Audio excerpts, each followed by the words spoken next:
And we're hot, folks. We are live. Welcome to the Share Around section of the ABTA Tuesday Night Live. We have Kenny Traveling Man Mullins with us so far on his way to a fishing tournament.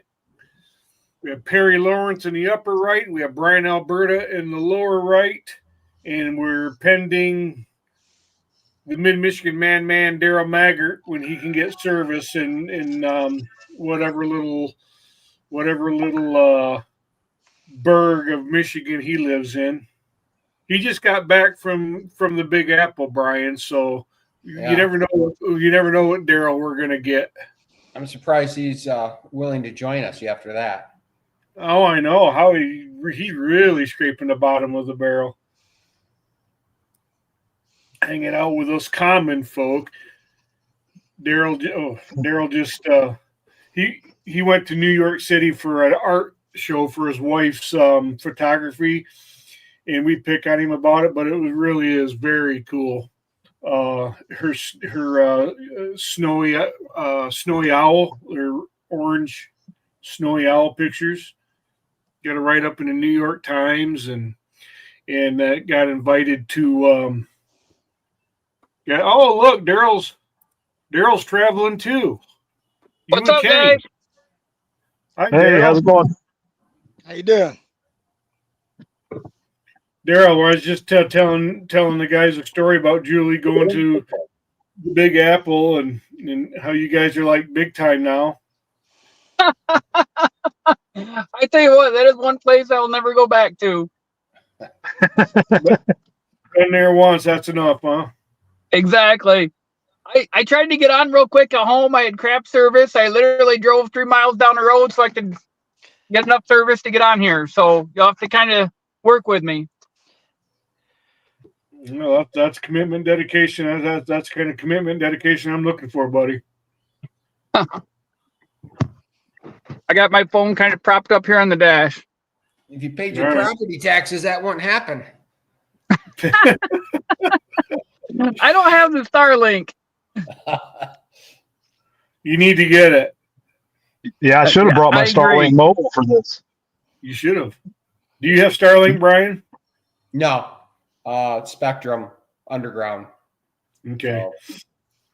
My son made me get Starlink, and so he still lives here. We split it, and it's good, man. I'm pretty surprised with it.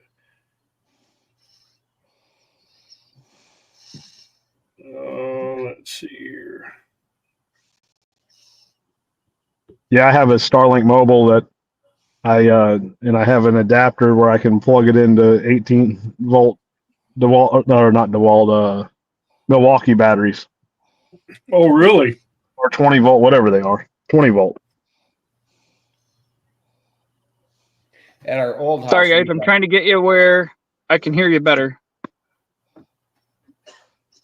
At our old house, we didn't have internet. We couldn't, so we had a Verizon mobile thing.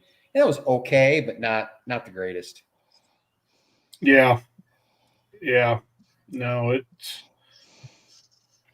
we had Frontier, and you could tell when there was rain in the forecast because Frontier would go out. It didn't even have to rain; it just had to be forecasted.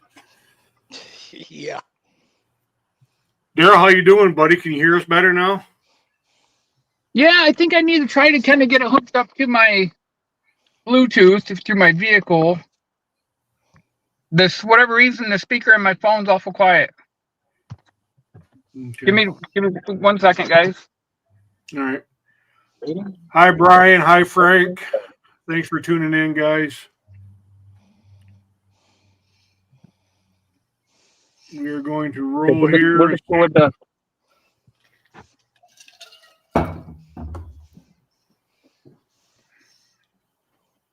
You good, Daryl? Yep, good. All right, we're going to let the music play, guys. Let the intro roll. Stand by.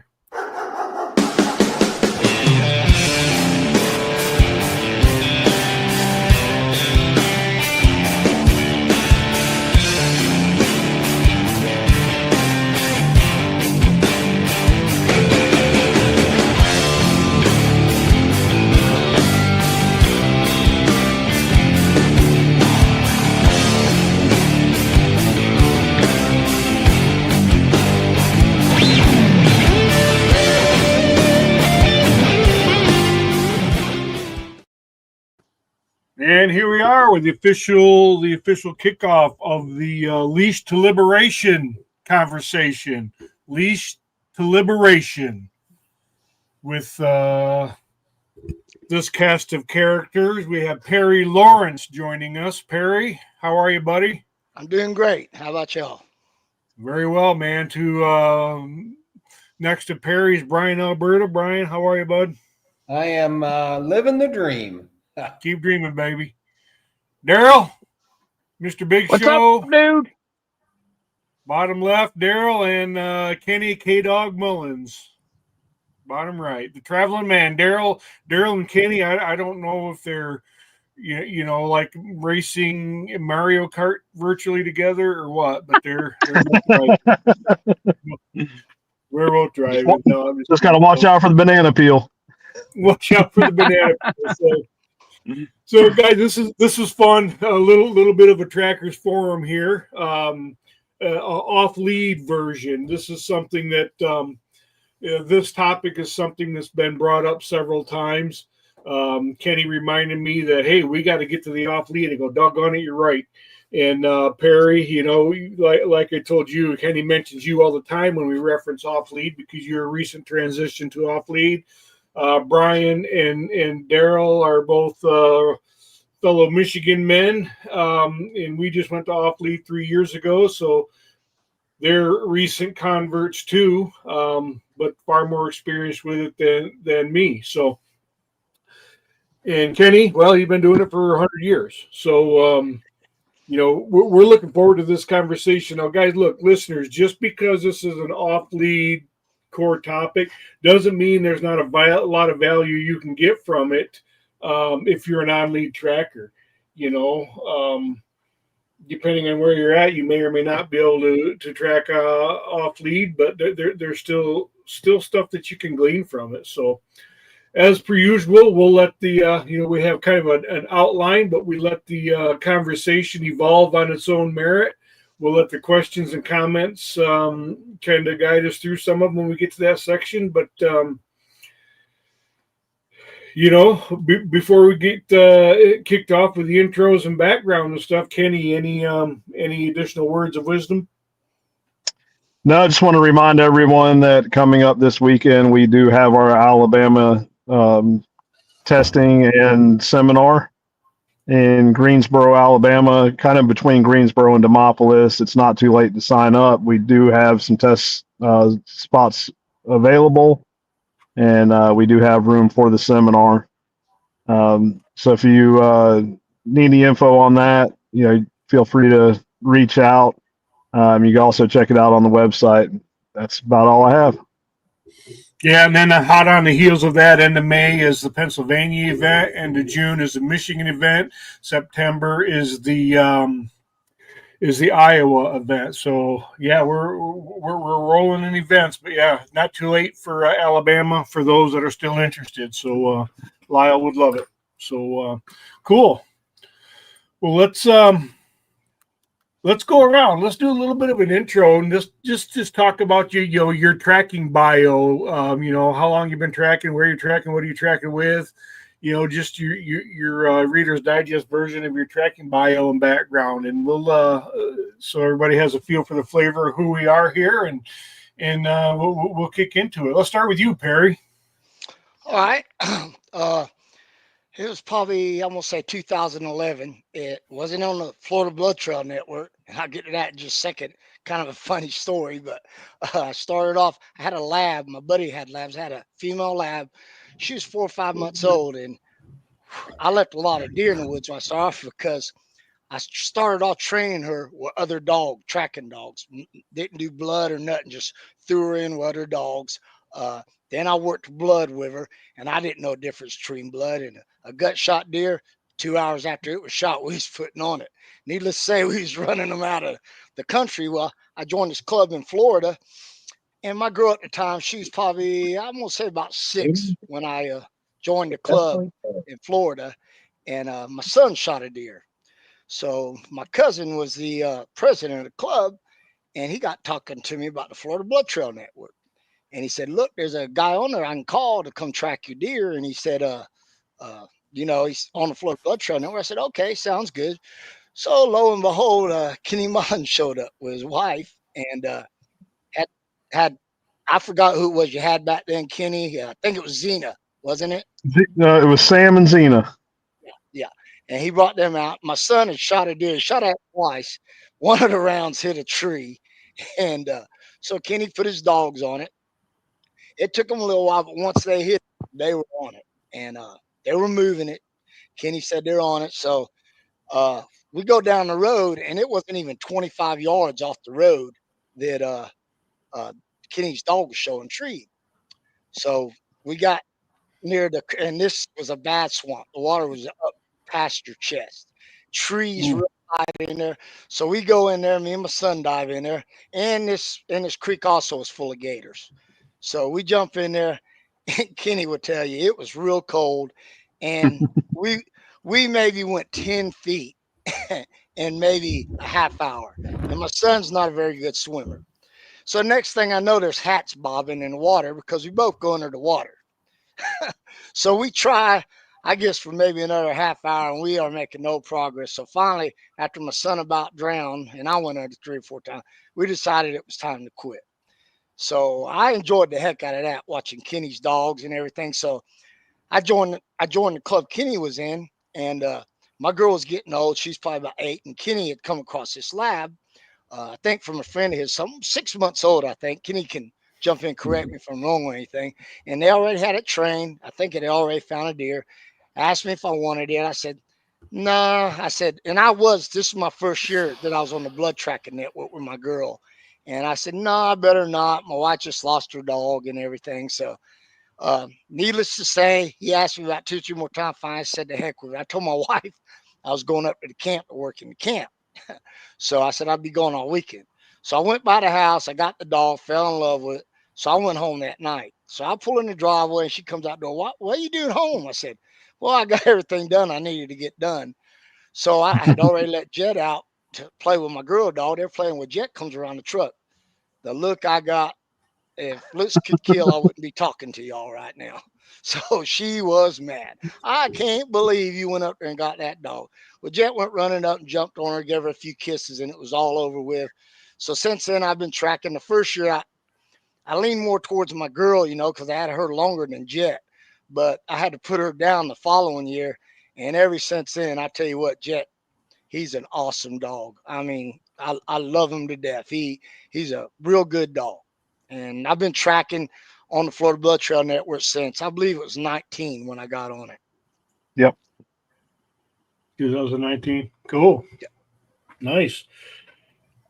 Do deer really go in chest deep swamps? This is like the third time I've heard somebody talk about being chest deep in a swamp. Kenny, you were the other two. Chest deep is not uncommon at all. No. Yeah. All right. Brian? Yeah, and the party left out that the main reason why they turned around is when his son got in there, and if I remember right, Perry was about 15 yards from the deer and the dogs, but he couldn't see it, but there was about a 10-foot gator. Yeah. Yeah, a good reason to turn around. And my son can't swim, and he's stumbling and falling over trees and stuff, and I'm having to try to get him out. And I got Kenny's Garmin in one hand. Yeah, and I couldn't go in because I had just had shoulder surgery. I was still in a sling. So you throw the gator bait out there. Good Lord. Yeah, come to Florida and track. It's always an adventure. Spiders and snakes and gators and who knows what else. Friggin' dinosaurs you got down there. We don't worry about coyotes. Brian? I will. I'll never complain about where we're tracking. Listening to those Man, I'm telling you. Oh, shoot. Oh, okay. Let's see. I got started sort of a different way. I've always been a huge bow hunter. I mean, to the point where it ruled my life. And we got a fenced-in backyard finally. My wife always wanted a fenced-in backyard back in 2017, and she had an ulterior motive for that. And she says, now that we got a fenced-in backyard, she's always wanted a bloodhound. And I'd said, we'd never get a bloodhound until we got a fenced-in backyard. So we got this bloodhound, and before we did, I'm a big researcher, and so I did a bunch of research, and if you have a bloodhound, you have to make sure it has a job, or it's going to just ruin your house, ruin your life, really. Yeah. So one thing led to another, and I've been a big bow hunter, and it just made sense to get that thing to learn to track deer. Okay. I'd always had labs and trained them to find shed antlers and so forth. So it's like, why not get into this, deer tracking thing, and needless to say, I, for the most part, don't bow hunt no more. And all I do is track deer. So that was, started in 2018, actually tracking, with Bendy, my bloodhound. And then, 3 years ago, I got Seeger, which is a lab. He's, that boy's full of energy. Let's just say that. I track in Western Michigan, Southwest Michigan, between Grand Rapids and Kalamazoo, if people know where that is. Oh, what else? Before we went off lead, I could handle 100 tracks a year, because when I was on lead, every night I would come back bloody and a mess. It was not fun. I can remember one time, our second year tracking, because I was afraid, I was scared to death to let go of the lead because I did things a little backwards. Now my dogs are I can recall my dogs. Never say never, but I can recall my dogs off anything at any time. But when I first started, I had no recall on my dogs. And it was year 2. I remember it was that night, and I was holding on to that lead. I tripped and fell, and Bendy literally pulled me down this, 20, 30 foot hill. I'm holding on to the lead, a grown man just bouncing on the ground, and my shoulder hit a tree, and it popped it out a little bit. And I got home that night, and I said to my wife, this has got to stop. This is not fun. So after that year got done, the whole next winter, spring, summer, I worked on obedience with her. And my gosh, if there's one thing I can say, learn the obedience before you even think of starting to track. That is, if you don't have that, you're in trouble. And I didn't realize that. So the transition from when I went off lead, from on lead to off lead, since I had that obedience down, I went from being able to do 100 tracks to everything I had just because I was wore out, to the last couple of years we've been averaging over 150 tracks, and I can still do more because I'm just not being beat up. So anyway, in a nutshell, that's it. We do roughly now a little over 150 tracks a year. I try to keep up with Daryl, but that's an impossible task. Well, there's a reason I call him He's the got a bloodhound. man. I can't do it. I just don't have. Yeah. Anyways, so in a nutshell, that's me. Yep. Daryl, tell us about you. What's up, dude? You tell me. I got started just like a lot of other people did. I shot the biggest buck and couldn't find it, and I hired a tracker. And I always had a dog as a kid. I've never had a working dog, never had a hound, but I always just had a pet. But of all things, I shoulder shot this deer. But I knew it probably wasn't going to end well. But watching that dog do its thing, and we jumped the deer, and it was just the coolest thing. And the track's not even old. Looking back, like we jumped it. At this point now it's minutes old. Well, we're going through the swamp and through the nastiest stuff, and I wouldn't see blood forever. And I'm starting to second guess, I don't know any better. And all of a sudden you'd see one little swipe of blood on a cattail or something. I'm like, oh, holy crap. This dog does know what it's doing, But after, I couldn't even tell you how far, but after quite a long time, the guy turns and looks at me and says, hey, man, I got to tell you everything the dog's saying and everything. This deer just isn't dead. We're just not going to get it. And I didn't say anything, but in the back of my mind, I'm thinking, how are you going to sell it to me that your dog knows if my deer is dead or not? But I didn't know any better, and I went along with it. And sure enough, I seen that deer 11 days later. But watching that was the coolest thing. And I thought, you know what? I'm going to get a dog just for me and my wife, few buddies, like everybody thinks they are in the beginning. Yep. And, now, I go sit with my wife on opening day of gun season because we don't track that day in the daylight. Other than that, I could care less about bow hunting. Our oldest dog, Oakley, she'll be 10 in August. And she was our first working dog, first tracking dog. So when she was about halfway through, I decided, you know what, this is taking off. We're going to need to get another dog. So our Bavarian, Kai, he just turned 5. And then we just got a puppy. She's 4 months old. So I basically will have one 10 years old, 5 years old, and a puppy. And I had no idea tracking would turn into what it has. But I will say, even if the phone is ringing and calls are coming in, Brian's 100% right. Like, I had fun in the beginning when we were on lead because you did a track, every few days or something like that. You're just excited to get out. But once you started getting a reputation, once word got out there, you got busy. I had no idea how much actual work tracking is, especially on a leash.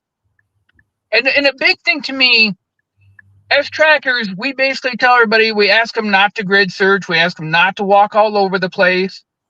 Then you come in with your dog on a leash and it hits a troublesome spot, and it's got to work circles and it's got to problem solve and do its thing. And it's dragging you and the leash all over directly on where that track was. And you're doing 100% what you asked the hunters not to do. And then you're making it worse, stirring it up on top of it.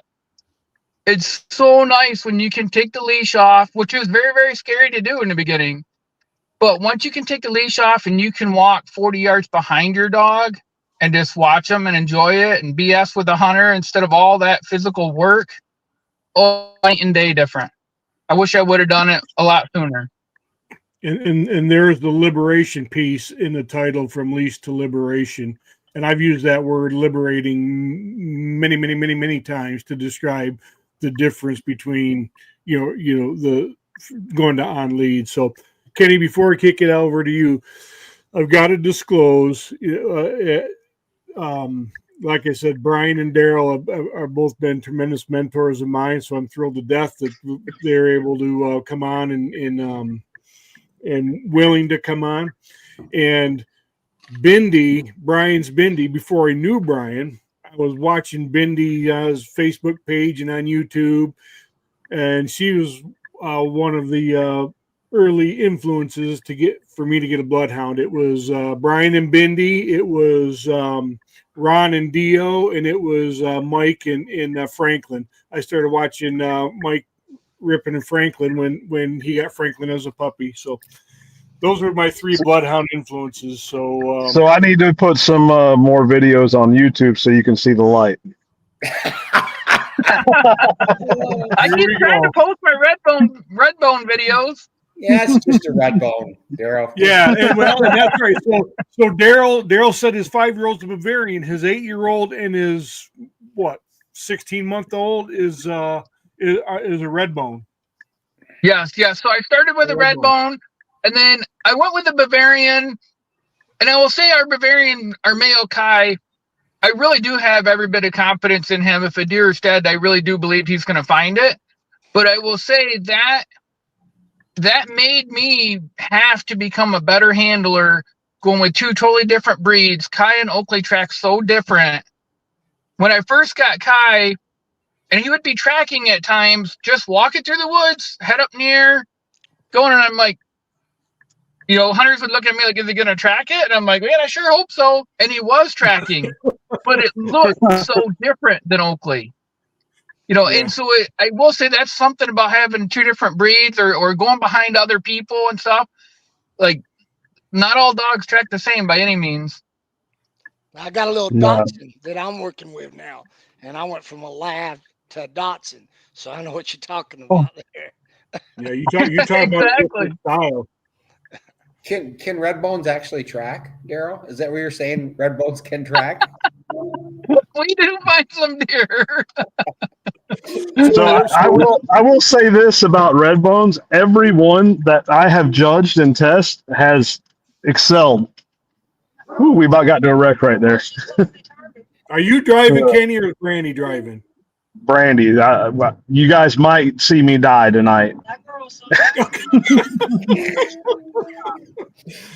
Yeah. Well, in all seriousness, so let's just paint the picture. And, like I said, just for me, this is impressive.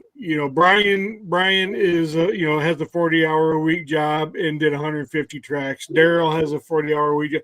Daryl did 241 tracks and recovered a whole bunch of them. Perry, how many? You got out on a lot too, right?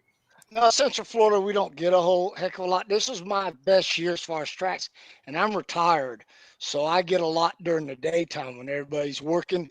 I tracked 60.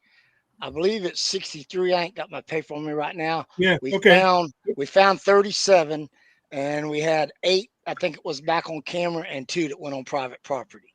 Yeah. So, but that's a good number. I mean, I was at 86, but it's work. I will say, if I end up having to make a move, guys, I will, because it's getting kind of jumpy right here. But I will say now, like last year, I was fortunate. I had an awful lot of time to track, but without a doubt, like my phone does ring more, but at the same time, I would do at least another third, if not, 1.5 times to make tracks off lead. Like, I physically could not do the tracks that we do if I was on lead, like, or the dog fighting with each other and all that stuff. It was so much expended energy fighting with each other. Yeah. Where now, you take all that equation out of it when you're off lead. Well, and Kenny, I'm going to kick it to you in a second here, but this Daryl's point is the timing is right for me to say this is, I did 86, and that's a good number for me, and it's quite a bit more than I did last year, a lot more actually, and the reason is a big part of the reason because of off lead for everything you talked about.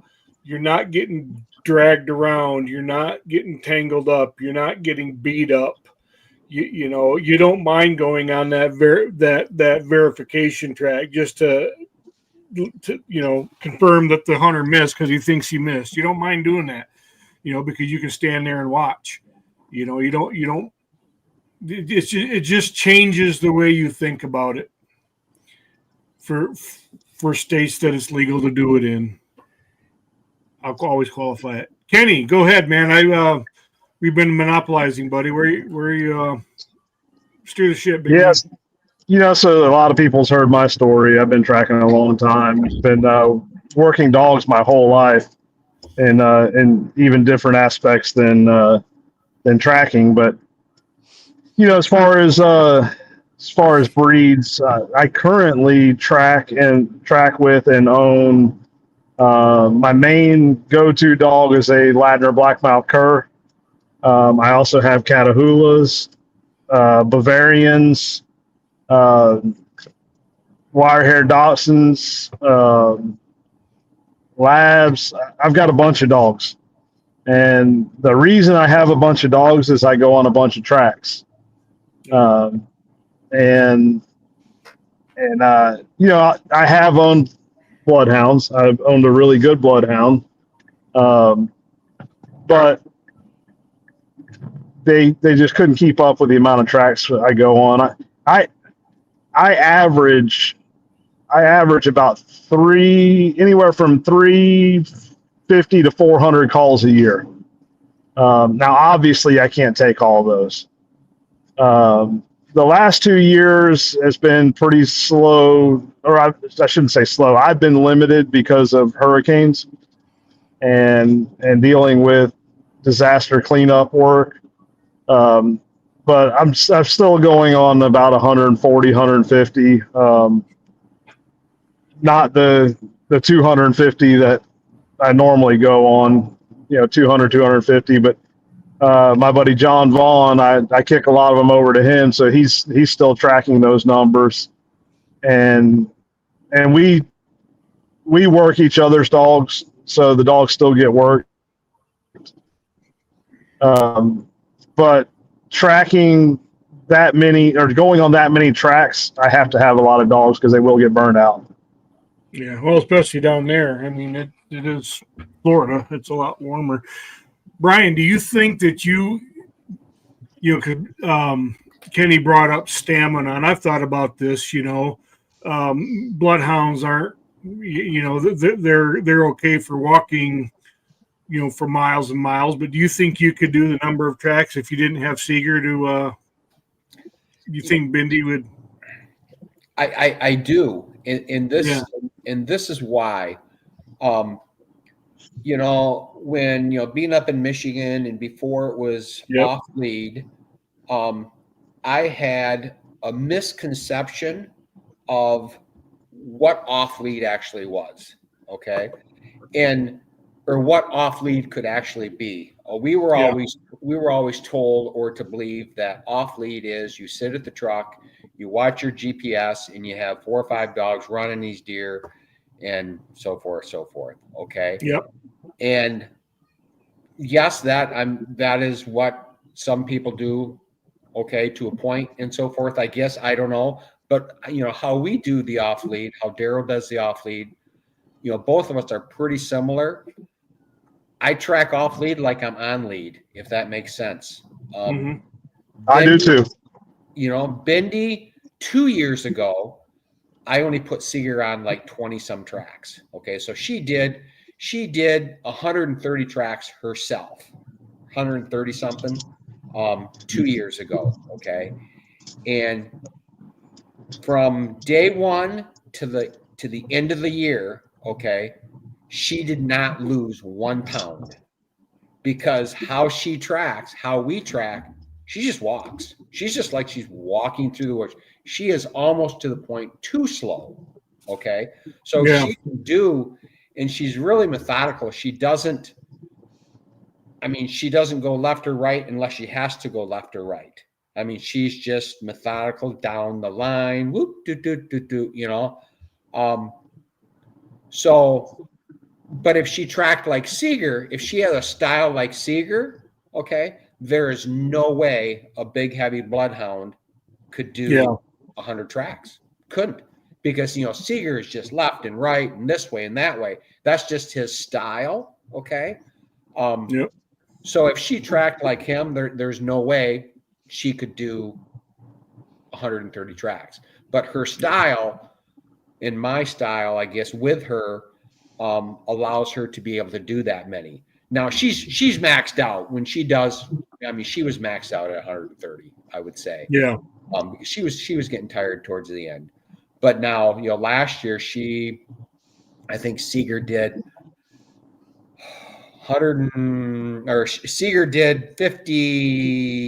59, I think. I would have to look, but she was right around the 100 mark, and it was. I mean, neither one of them were tired. I mean, they were good every time. Yeah. Yeah, I think the biggest factor for us is the heat and humidity. Yep. Yeah, and we're some cold. Our weather. I mean, we're once November hits, we're 30 some degrees. And then December comes, we're in the 20s a lot of times. Yeah. I've had some in 99 degrees. Yeah. Yep. You can have all that, Perry. Yeah, I mean, early bow season, we're hitting the 90s for sure. Yeah. We we're complaining when it's upper 70s, low 80s. That's 100% correct. I was just going to say that. Yep. Early on. That And doesn't matter. I haven't gone completely off lead yet. I did do a lot more last year than usual, and my best track was off lead last year. But with me, the reason for not going off for so long, I have to now because I'm getting older. I got tired of Jet dragging me through the woods. So the thing that bothered me is on lead, I could read Jet like a book. I mean, whatever he did, I knew it. He could read me. It was perfect. Off lead, I kind of lost that feeling, you know what I mean? And another fear I had was losing my dog. I mean, this might be kind of girlish to say or whatever. I don't know. But I love Oh, my dog. I love my dog to death. I I do love too. Jet to death. And I was worried about that. But Jet, like y'all have mentioned, Jet enjoys it a lot more off lead. And that one that he found for that little girl last year went over 1.5 miles, and there was coyotes. Coyotes actually got at the deer, hollering all around us. And I mean, and Kenny would tell you this: I was pushing because Kenny set a track up for me to do a mock, to do off lead. I would get too close to Jet, and like the old lead thing, and I had to learn to just let him go. And that's one thing too and he did slow down towards the end last year, but Jet would get 200-300 yards, away from me on track sometimes. See, I understand what you're saying about being able to read your dog on lead versus off lead. Where Bendy was a totally different story. Where I can read her like a book all day long. Where Seeger, even last year, some of the tracks I ran on lead with him, just for that purpose, because I could. He tracks slower. I can read him so much better on lead. Okay, so there was probably 5 or 6 tracks I did do last year on lead with him, and he's hard to read off lead. I'm getting there, but he's harder to read off lead. I just have to trust him. So that brings up a point I want to make. I recommend everyone to start out on lead. Yeah. Even if you're in an off lead state, start out on lead. Definitely train on lead. Get that control. Learn how to read your dog. And as far as transitioning to off lead, now Perry will tell you. Perry came to my house when he first went off lead. He was struggling. He's like, I can't read him, and I was able to read him like a book. I mean, it was Perry was holding him back, not realizing, because he didn't know how to read him off lead because he didn't stay as true to the line. But the result is the same. I mean, and when I say not true to the line, he was tracking 10 yards off. And Perry's like, see, look, he's not tracking. I'm like, just follow your dog. Now here's something else for y'all. Let me ask y'all this. I've also found this off lead on my recoveries.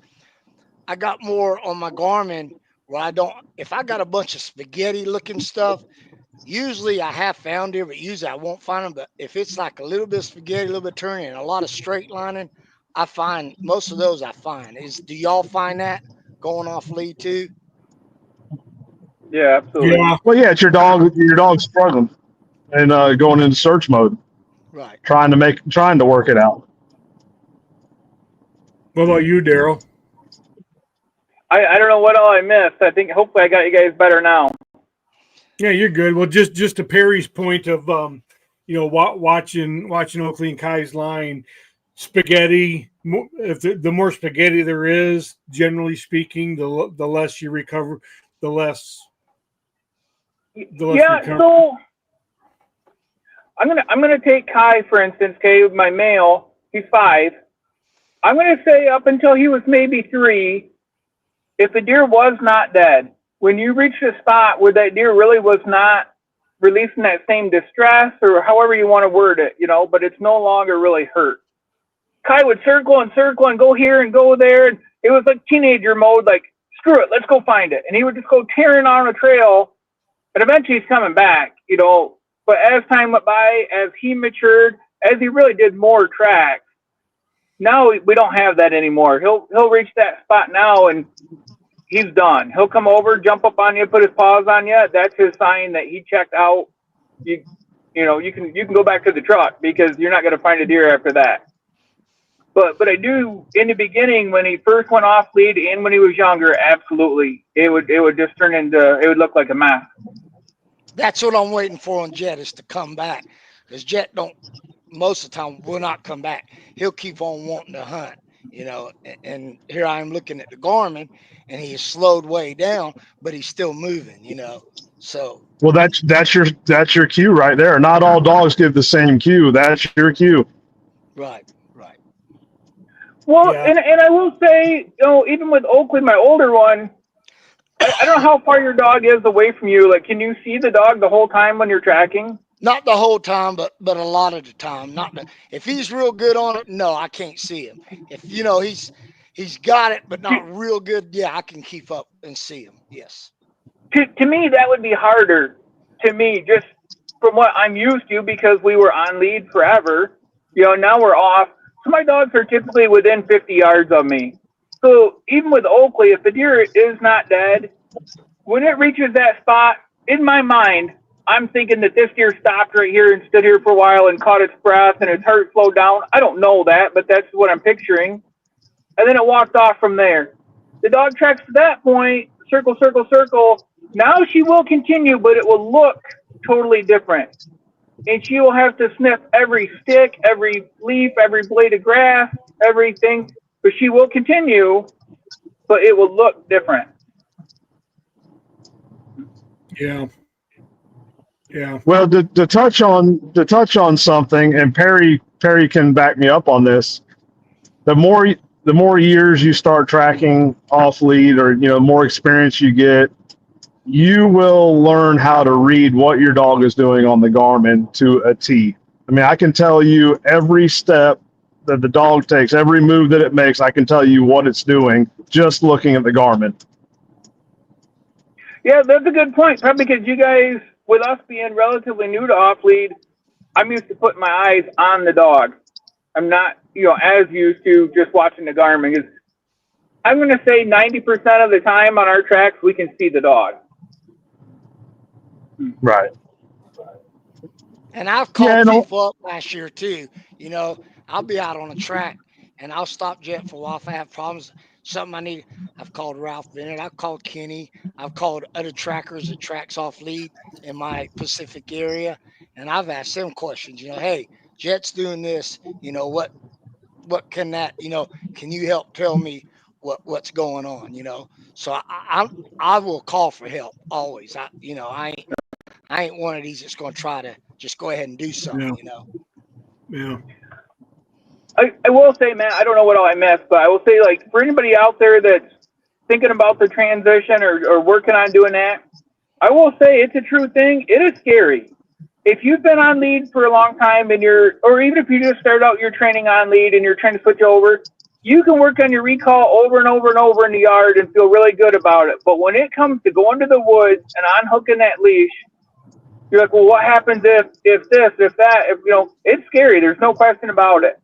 And that's why, like, I really think if you're doing practice lines off lead, I purposely would do them in areas where I knew we would probably jump deer. We'd probably have critters. Like, try to set yourself up for as much of that as possible.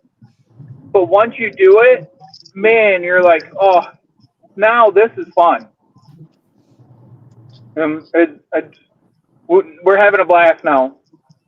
Yeah, and I will say, one thing I stress is training on lead and getting a solid leave it, doing all your critter breaking, trash breaking before you cut them loose, because they will try you. But if they know that you are serious and you're not going to tolerate it, before you cut them loose, you're going to have less of an issue. Sure. Yeah. Yeah. And I think the crittering is probably one of the most overlooked aspects in training. Well, tell us about that. Also, yeah.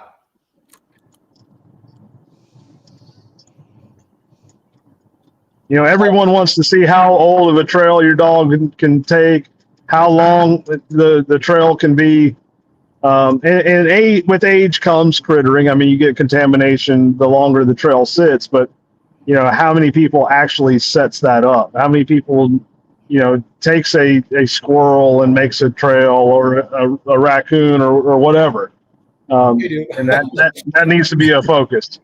So your point, Kenny, is it's overlooked in the sense that it's a real element of tracking distractions that that people aren't focused on, because they're usually trying to. I haven't done distraction training like that. I admit it. You're right. So intentionally trying to set up distractions with that tied up rooster, or that dead groundhog, or armadillo, or rabbit, or coon, or whatever. Yeah, and if you lay that foundation on lead, you're going to have a much smoother off lead transition. Don't get me wrong, you still want to follow up with that same training off lead, but you're going to have an easier transition. Yeah. See, I do a lot of setups as far as the crittering aspect. One of the things I did with Bendy a little bit, I didn't need to really, but Seeger is I got a couple fields that I do some training in, and deer are out there every night. So I lay the trail in the morning. I even, to the point, drive past to see where the deer actually are, and then start the trail. So I know exactly where those deer were when Seeger was a pup. Yeah. We're younger. I knew exactly where those deer were. I knew exactly what he was doing. I knew exactly what his crittering looked like when he was on a different deer, so forth. I mean, there's things you can do. Yeah. Yeah, and it's important to know the body language of the dog when it does that, because you may only get a fraction of what you would see on lead once you transition off, and you got to be able to catch that pretty quick. Yep. Yeah. One thing about going off lead too that really helps me, because we're not as accustomed to watching the Garmin. I am a lot more now, but I wasn't in the beginning. I put those beacon lights on the dogs. So at night, at least I could physically see the light over there 40 yards. Even though I had the Garmin on them, it was just a security blanket for me. It made me feel better. When my dog was behind that brush right there and I couldn't actually see it, I could see the light blinking. So I'm like, oh, we're good. It's a cheap, simple little thing, but for me, it was well worth it for the comfort level. 100%. See, Jet don't like. Yeah, I turned the collar. Have you tried different colors, Perry? No, I haven't. Just the white. Yeah, I would try maybe a red, and see how that does. But I turn the collars on because I like to be able to see where they're at, especially when it comes to a bay situation. Those lights come in handy, so you can see where the dogs are as you're working your way. One thing I tell everyone: hey, if my dog's bay or catch, we don't run in there on them. I take my time so I don't bust the deer out, and even at times I'll play the wind, but I'm not in a hurry. My dogs know what they're doing. I will say I've actually never used the light on the Garmin. I just have one of these $20 beacon lights that I put on the top of their harness, and that's all I use. I put it in blinking mode, and I just use that. See, I use both, Daryl. I use the sport dog blinking light beacon. Yeah. Put it in mode 2. I use white, and then I turn the green flash collar on her Garmin. And man, that though I don't know about the TT15s, but that TT25 that's a nice flash. It's pretty bright, and then you can change the color stuff. I like it a lot, so I use both because I'm with you. I want to see the dog when I can see the dog. It's just that thing, and why wouldn't you want to know where your dog is if it's within eyesight? Where it is with a guy. I get it, but you want to lay eyes on it. I do. Hey, Kenny, how big of properties are you tracking on typically? Oh, so it all depends. we're pretty fortunate in my area. We have one landowner that owns 560,000 acres that he leases out, and some of the clubs are 100,000 plus acres. I'll be right. But in the area, I pretty much know all of them. I have permission on all of them, so I can go a long ways. Now, there are areas where, I'm tracking 5, 10, 40, 50 acres. And I still track those off lead because I have a very solid recall. But I will say, wait times are significantly different on a 5-acre tract versus 100,000 acres. See, where I live, Daryl's a little bit different. He's a little bit more north, but like for me, if I have anything over 40 acres, that's big. And that's why Yeah. that's why I need to track off lead like I am on lead, where I can see the dog at all times for the most part. Because we just don't have the property to run the deer. We just don't. Right. Right. I mean, there's And don't get me wrong, I follow the dog step for step. Now, they may get out of sight, but I'm still following step for step.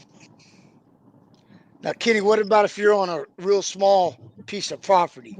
Do you still go off lead on that? The vast majority of the time I do. Okay. So I'll tell a story. I got called to track one. I know you guys don't know where it's at, but there's a town in Florida called Lake City. Perry, I know you know where it's at. Yeah.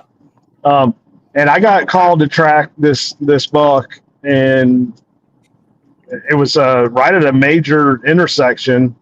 The guy had 20 acres, and it was surrounded by highways. And I started on lead, and it ended up getting really, really thick and nasty. I cut the lead loose. I had my bloodhound loose actually, and he jumped the deer, and it just kept doing circles. It did not want it. It was not going to cross the highway, and I wasn't too concerned with the bloodhound, but because I didn't have any issues stopping him at all. And once I seen that deer just kept circling the property and didn't want to leave, I called my wife. I said, "Hey, let Dixie out," Xena out, which was my black knock cur. And we stopped that one pretty quick. But like I said, we had 20 acres that was surrounded by a highway. But I wasn't worried because I knew I had such a solid recall on both dogs. Now, would I recommend anyone doing that? No. You better know your dog. You better know that you have a solid recall. You're going to get one killed. And that's why I am very strict on recall, and I promote it heavily.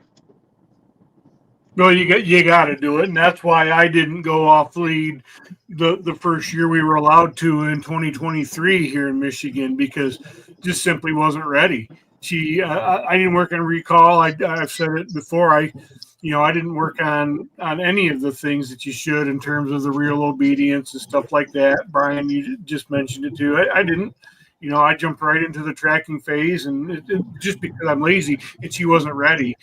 Then that second, the year after that first season of off that we were allowed to be off lead, I worked on it and got pretty good at the recall. But I will tell you, not perfect. Pretty good, not perfect. And then we're much better now. But and there was a period of time mid-season that I got panicky and I went back on lead because of it.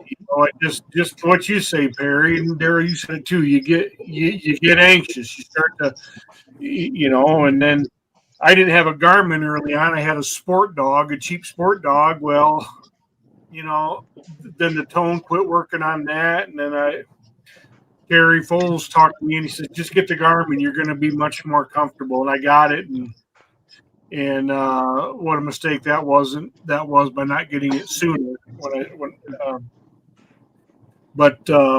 Yeah, that recall is critical, and some of it's age. She's just getting better, but it's recall's critical, man. And that's another thing you brought up, Matt, that was for me was the Garmin, because when I was on lead, I basically used it to get in and out of the woods. And if I found blood, yeah, I'd mark a blood spot or something. Now, it's depending on it for everything. So you had to learn the whole system when you go off lead. Yeah. Yeah, but it's one worth thing I want to say, I know we're talking about off lead, but just today I spoke with 4 people about tracking systems, and 3 out of the 4 had the mindset that they didn't need one because they were on lead. Let me tell you, it's not a matter of if you are going to lose your dog, it's a matter of when. I promise you, if you track long enough on lead, you will lose your dog at some point. It happened to me twice. One time I didn't have a cover. And I know they're expensive, but that's relative. What value do you place on your dog? Very high. Totally agree. Yeah. Yes, absolutely. And next week, so teaser for next week. Next week we're going to talk about the tracking systems. We're going to have some doctor people on, and Kenny, you can be the Garmin guy. Again, I'll play the role of the pretty face like I always do. Yeah. So I will say, go ahead, Daryl. well, just and kind of going along a little bit with what Kenny was saying and stuff, but I've listened to Kenny on a couple of other podcasts, so he doesn't really carry much at all with him tracking. I'm the same way. So one thing about being off leash, I carry my Garmin on a 4-foot leash around my shoulder. I always have some kind of little leash with me. If we do hit a road, if we hit something, I always have a leash with me I don't have a 30-foot leash for tracking, but I have something I can hook my dog up where I know I'm good. Yeah, that's a good point. I carry, typically I'll have like a what do you call them? The cable tree leads. I don't know if you guys know what those are. Yep. And I'll strap that, diagonally across my chest and back. That way I have something. Yep. Yeah. And I'll tell a story. I kind of tell a funny story on this one. I went to track a deer. This was on federal land, and I got the bright idea that I was going to take both dogs on lead, and I clipped my 30-foot lead onto one. I tied the other end onto the other, and I got about 75 yards into the trail. I'm like, forget this. I could tell the deer was alive. Both dogs were amped up, going crazy. Next thing you know, I'm knotted up like a pretzel around this lead wrapped around me, and I said, "Forget it. I'm cutting them loose." And I did. I cut them loose, and it was a bloodhound and a blackmouth cur, and they bay this deer up. And this bloodhound is howling. I'm like, oh my goodness. And here comes the federal game warden. I'm like, oh boy, I knew better than to do this. And so I run up there, or I recall them. I told them, they come right to me, and I knew he couldn't see the dog, but I told him right to me, and I put the lead back on him, and I come walking out, fighting the dogs, trying to get them. And the game warden says, "Why don't you just turn them loose? I know what you were doing. Just turn them loose in this." Nice. That's funny. That's funny. So, Kenny, let me ask you, okay, I typically track a little bit larger properties than Brian, but still we're talking very small compared to what you're on a lot. Now, we both have jobs, so typically our tracks are 18 plus hours old. Doesn't matter what the shot is. They're 18 plus hours old. I will say going off lead, especially in the beginning, going off lead, I feel like at 18 hours, your typical track looks a lot more like tracking should look like. If you take your dog off lead and you do a 4-hour-old track, in my eyes, it's going to be a lot harder to read your dog, a lot harder to slow your dog down. If you're trying to do that transition and you're doing tracks that are just a few hours old, I feel like you're setting yourself up for a harder time. Good point. Okay. Yeah. Okay. Yeah, and see, like in our case, our wait times are completely different because of the ambient temperature. So sure. what you're at 18 hours is probably us at 6 hours. Okay. Especially early season. You know, as we get later in the season, our wait times go longer. But I actually encourage people to, when they make the transition on training lines, I actually encourage them to train on fresher lines so that they can get used to their dog getting out and relying on reading the dog on the Garmin more. But Okay. that is a handler training, Kenny, not the dog training. Right, but you should have the dog trained before you make the transition. Yeah, I Sure. agree. Yeah, Yeah. yeah, yeah. You know, because at that point, you know, you're not really training that dog per se. The dog has its natural instinct. You know, if you've done the training, you've already sharpened those instincts, and you know, really all we're doing is helping the dog put together the puzzle. You know, the big picture between their scenting abilities and using their brain to put it all together. You know, by the time you get to the point where you should be transitioning, they should have that together. Now it's you that needs to learn. Yeah.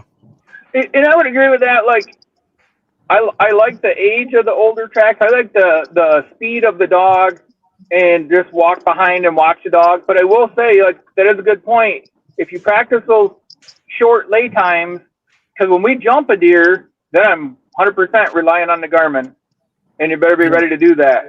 You got zero Right. late time. Yeah. Now, one thing I'd like to talk about, and I don't know if you guys experience this, if you get into this much, I will say, and I've said it before, if we are tracking and we jump the deer and the dogs do not bay it within 750 yards, we're likely not getting that deer. And sure, we've taken some further and stopped them, but on average, if they don't at least bay it for, you know, a fair amount of time, you know, at least, you know, 15, 20 seconds, we're not going to get that deer. Yeah. See, and that is one of the differences where, and I was going to bring this up early on, but forgot. You know, talking about you know, off lead. Brian kind of talked about the tracking styles. You know, and we Northerners, it is to some degree foreign to us. You know, and when I was going through, you know, learning about tracking and consuming everything that I could, every podcast, every YouTube video, if it was an off lead or if it was in the South, me as a Michigan guy, I skipped over it until I caught up on all the stuff that was more applicable to what we do. Then I went back and started listening to that stuff. And it's just short-sightedness on my part because there are a lot of parallels, but it's just kind of, you know, it is harder for people who aren't accustomed to that style of tracking to relate to it. Would you agree with that, Brian and Daryl, from being up here? I would. I mean, just the fact that I shouldn't say I can't, but with such small properties, okay. Yeah. I need to learn to train my dogs to be 40, 50 yards out in front of me. I just, it's just a different, it's still off lead, but it's a different style. I would love to be in an area where I could let my dogs go, you know, and still follow them, but be out there 300, 400, 500 yards. I can't. They're just, the properties are so small. And Well, I mean, we got tar roads, you know, every half mile going 55 miles an hour. And that's where the, you know, the recall. I mean, you have to have, if you do not have recall, you do not belong off lead, period. That's agreed. Yeah, I agree. And I will say, I'm kind of curious for me, 200 something tracks, actually trying to bay a deer, I would say is well under 10% of our tracks. Does that ever come up? But then again, like I say, I'm taking tracks 18 plus hours, and I don't, because of property size, because of roads, all that stuff. Personally, I don't really want to do that very often. Don't get me wrong. I don't either. It can be a lot of fun and whatever and all this stuff. I totally can, but I would so much rather track to a dead deer. If I'm on a gut shot deer and I know it's gut shot and we jump it and the dogs don't get it within just a few hundred yards, I'm backing out and coming back later. Yeah, but then again, a lot of that is property size and roads, and I don't want to run it off somewhere where somebody won't let us go. Yeah, I agree with that. I do that a lot. In fact, we were at, Ralph and I went down to a Mormon ranch. They leased a lot of their land out, and they had a members gathering. And we were down there talking. And last year, it's about 3.5 hours from me. But my oldest son, he tracks there. Well, he got called on the track, and his dog was working good, but he just wanted backup, and the people just really weren't convinced that my son was right. So I backed him up, went down there. I took 2 of my dogs and 1 of Ralph Bennett's dogs, and we jumped it, and they had baited at one point in about a waist deep creek. And I told the young man right then, I said, "Hey, we're not stopping this one." He's like, "Well, they got it held right now." I said, "Yeah, they got it held because they got in a creek with a bad log jam. When it breaks, we're not stopping it."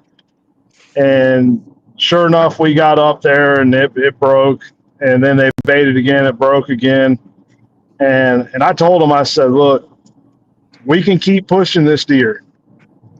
The result is going to be the same." I said, "Where is your club end?" And he said about 500 yards on the other side of that field.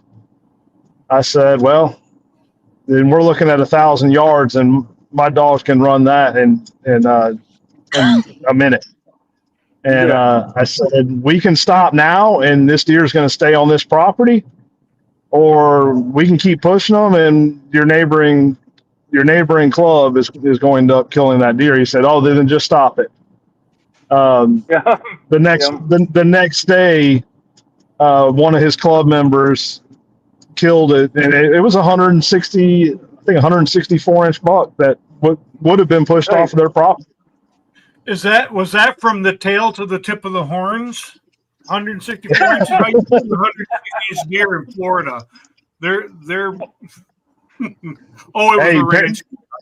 Yeah, Perry will tell you that place, they grow some deer. They manage them good. I found a couple out there, yeah. Yeah, nice. they have full-time biologists. They have, I think, 4 or 5 full-time biologists there, and it's not high fence. It's free range. And if you shoot one and wound it, if they shoot one and wound it, they better call a tracker, right, Kenny? Oh yeah, they are required to. Yeah. Yeah. You know what, too, just so you guys know, and Kenny knows, so some of my experience, of all things, my dog got ran over by a deer. Oakley did. She was maybe 4 years old, and we were on lead, and she got ran over by a deer. And after that, every time we got close to a deer that was alive or had died minutes ago, she wanted nothing to do with it. She would turn around and go to the truck. So trying to chase a deer down was not an option. Your option was, is the word coming back later? Is the deer hurt? Is it whatever? So for years, we didn't have any type of quote-unquote bay dog or anything. Now, my male, the Bavarian, he absolutely will chase one, and he will get after it. But that's relatively new to us. Is for years, we just had to come back later. And that was the only option we had. And that's one thing about, we had actually jumped this deer a few times on lead. It was shot in the back leg. And it would only go 200 yards if that. A lot of times you'd see it lay back down. Once it laid down, you couldn't put your eyes on it, but you knew it was right there. Mm-hmm. And we were trying to kill it, and we come in behind it. Finally, the last time, I had my hunters go up ahead of time. It's bow season. I had them go up ahead. I'm like, all I'm going to do is just push this through here. This deer's going to die eventually. and you get caught up, heat of the moment. I didn't realize the wind is blowing right from those hunters right to that deer. The deer knows them guys are there. Here we come from behind on lead, jumped the deer, it spun around and took off right towards us. Like it wasn't purposely trying to charge us, but it's trying to get away from the hunters. I'm on lead. Oakley's at the end of the lead. She tries to go further to get away. There's no more lead. She got ran the hell over. And after that, you could forget it. She wanted nothing to do with it. Yeah. I've definitely seen that happen. And I do want to say something. I want to go back to when I said the 750-yard thing. I want to put a little caveat in there that I wait proper wait times. So Yeah. for guys that are going in there early, they may run them a lot further and have different results. But if you're waiting proper wait times, I would bet the bank on the yardage that the example I gave. Yeah, with the exception of leg shots. Some of those it'll go a little further, but that's a different animal. But I have a question for the three of you guys. Well, all four of you. What was the change in your recovery rates going from on lead to off lead? Daryl? Perry, go ahead. Perry, go ahead. Like I said, I wasn't totally off lead last year. I'm going to say it was maybe 60-40. I'm going to say off lead, high 40s, probably high 40% that I found. And how was that different from all on lead, Perry? It seemed Jet, like I said, I was looking, but it seemed like Jet was doing a lot better on those. Okay. Now, at first, Jet would come back and check on me. We actually found 2 deer that Jet went to the deer, come back to me, and I said, find the deer. Went back, and 3 times I had to do that to him because I guess he was still transitioning like me from the lead to being off lead because he would, on the track, he would come back and check on me and then take out again. Yeah, so I want to touch on that after we get past this section. I'm going to remember that, and we're going to come back to that. Okay. Yeah, okay. What about you, Brian? Did you see a difference in percentage-wise? A little bit, but not much. But once again, we're not. I mean, we're not baying deer. Okay. No. We're tracking 2 dead deer. We've always been in the upper 40% range. On lead, there was one year we were at 33%, I think. But for the most part, we were at least 40%. The last couple of years, we've been upper 40s. Off lead, it's just easier. You can just do more tracks. It's just it is day and night. There's no comparison. It's not even in the same zip code. Liberating is what I keep saying. Yeah.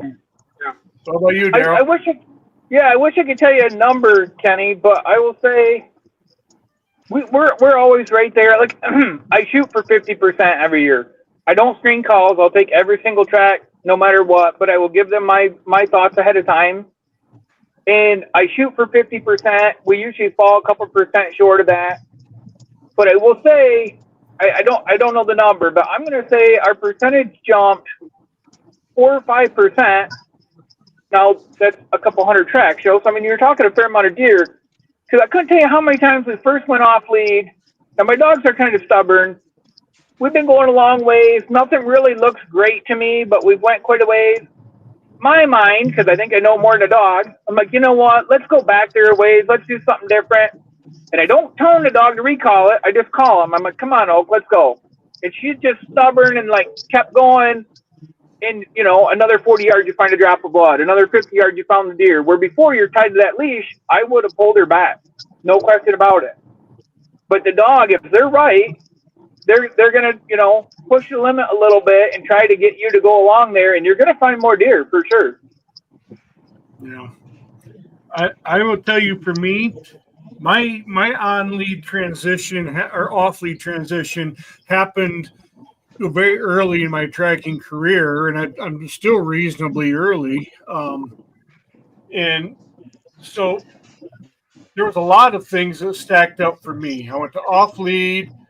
My dog was maturing. I was maturing. I was getting more experience. I was getting better.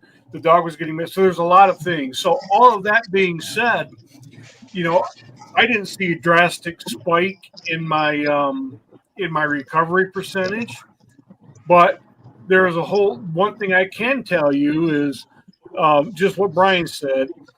I learned more about my dog. I became more confident in my dog after I had my little panic section there in the middle of last season. By the end of by the end of the tracking season, I felt like my dog was going to find Bigfoot. I was just feeling about it. And but this is what I can tell you too, and I'll put myself out there. I believe that when I had my panic section in the season and I went back on lead, I believe it cost me 2 deer because I called both Brian and Daryl when I, was down in the dumps because we were within 30 yards of both of these deer, and the dog didn't put her nose on it. And I really believe that had I been off lead, she would have found him. The hunters found the deer the next morning, and they were thrilled to death and ecstatic that we could get them that close. But it upset me very much, very badly. So I didn't see a great spike, but I did see. I think I did see some detriment when I went back on lead. I think it cost me a couple. You know what, too, to kind of. Well, I just kind of want to hammer for a second there on what Brian Alberta said. Even if your percentage doesn't change a lot, it's gonna, in my opinion, it's gonna go up. Even if it doesn't change a lot, if you're already a solid team in the high 40s, but you think about that though. Think about your number of recoveries at the end of the year. If Brian's just say 48% out of 100 tracks, but you go off lead and it lets you do 150 tracks, even if you're still right in that same ballpark, you're talking a lot more deer on the tailgate. Because you're able to do a lot more tracks. And especially when you're talking conservation. Yeah. You look at the whole and that's when you start talking about legislation, there's two things that the government likes to hear, especially on the wildlife side, is conservation and revenue. Sure. And if you can increase conservation, and it will also increase their hunter satisfaction, which is their customers, which will increase their revenue. So I'll kind of share my story. I tracked on lead for a while, and I'm glad I did. But Perry will tell you I track in some very, very tough terrain, some of the toughest in our state. And on lead, it's just pure, it's brutal. And I was averaging, mid 30s to low 40% range without screening. And when I first made the transition for probably the first, 3 to 4 years, I was hitting that mid 40% range to 50%. And then I started increasing my wait times because there for a while there was a big push. People weren't wanting to wait. They were getting on gut shots right away, and it got out of hand. Just you couldn't hardly get a track because people were taking them out from under you when you wanted to wait. And finally, I just put my foot down. I said, "Look, if you don't want to wait on me, call someone else. I don't care." And they would call some, and I would tell them, I'll say, "Look, you can call someone else. You're not going to get that deer, and I'm not going to come in behind them." And I finally just put my foot down, and I lost some clientele at the beginning, and then when their deer kept being pushed off the property, it didn't take them long to call me back. But as I gained experience off lead and being able to truly read my dog through the Garmin and making the right calls and waiting proper times, rarely am I below 65% anymore. Nice. That's awesome. So, You know, yeah, and that's pretty standard in Florida, Georgia, Alabama. Is that low to upper 60% off lead. So I think you guys will start seeing a significant increase as you gain more experience with the off lead. With probably the exception of Brian, because you are very limited there. You're going to have a lot more that's not recoverable just because of property lines. Correct.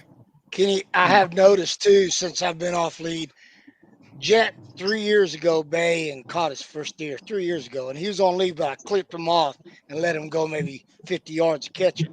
Well, I've noticed off lead, he's a lot more aggressive since he's been doing that. I mean, he'll get on it quick now, and Yeah. I can tell when he is. I mean, as soon as he gets a good whiff of it, he knows I'll know the deer's right there by us if he's by me because he's gone. And in a few minutes, you'll know because he'll bark and let you know now, too. That's something he just started doing. Yeah, and I will say too, we do see a lot more bay / catch situations. Not so much because we want to do that. Is it fun? Sure, but what I will say is we have to play. We have to be very strategic with our wait times, especially early season.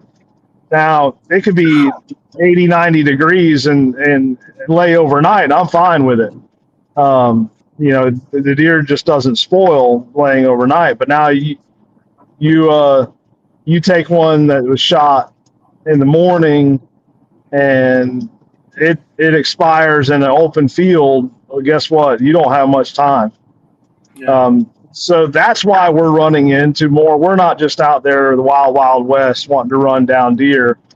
We're trying to play a very strategic game of chess, and so of course we run into those situations a little more. And don't get me wrong, there are people that does intentionally go early for the catch, which I don't agree with, but it is what it is. And there are folks, that track more that, and I'm going to call it the Southern style. I don't know what else to call it, and I don't say that with a derogatory intent. But there are some folks here that will go earlier if they have the property, because that's what they'll do. They'll turn a couple of dogs on it and let them go and catch up with them when they catch up with them. But and I don't have a problem with it if that's what you want to do. It's just not what I want to do. It's just not my style. I'm not a run down. My bloodhound, although she's tried, I don't want to run. I don't want to run stuff down. I want to find a dead deer, hopefully. Yeah. And or one that's not going to run. Right. Yeah, even where I am, like that 750 yards, there's not very often we could go 750 yards in one direction and still have property. Right. Usually you're going to have under 500 yards usually, sometimes considerably less. But for me, usually I'll have 400 or 500, but I'm not going to get 750 very often. Yeah, it's tough here, man. So why don't we do this? Let's grab a couple of these comments, and then I want to come back. Matt, real quick, I wanted to touch on Perry's before you do that, before I forget. Yeah. So Perry, what you saw going on there, where Jet would go out and then he'd come back, and the word you used was check on you. Mm-hmm. That is lack of confidence on his part. So we have challenges as handlers with the transition, and so do the dogs. Especially when you track on lead the way that you did for so long. Jet was used to you being right there. So the dogs deal with the transition as well, and that's what you're seeing there. And once his confidence got up, and he realized, okay, I'm allowed to go do this. He wasn't checking up as much. Right. You know what? That's interesting, Kenny, because when I was really working that first off season to be off lead, I was running all of my practice lines off lead. She would do that. she would stop, and give me a little check once in a while, and I thought it was just that, just checking to make sure, She doesn't do that now. She doesn't give a damn about me. I mean, So Kenny, Kenny, I got a question. You've seen a lot more breeds than I have. And that totally makes sense what you just said, but I'm wondering about Bavarians. My dog Kai did not learn on lead. His whole career he's been off lead. But if you're taking an old track, he's going to come back and check on you every now and then. If he gets out there, I shouldn't even say a distance. It's more if it's been quite a bit of time that he hasn't seen you. He will come back to it, can make eye contact with you, and they'll spin around and keep going. Now, if you jump a deer, throw all that out the window. He's going to go do his thing. But on an old line, he is going to come back and check on you. Is that a Bavarian thing? Or what is that? So I've seen it in other breeds too, but what I will say, what that typically is a maturity thing. And your average, let me say this very carefully. Your average Bavarian matures a lot slower than many other breeds.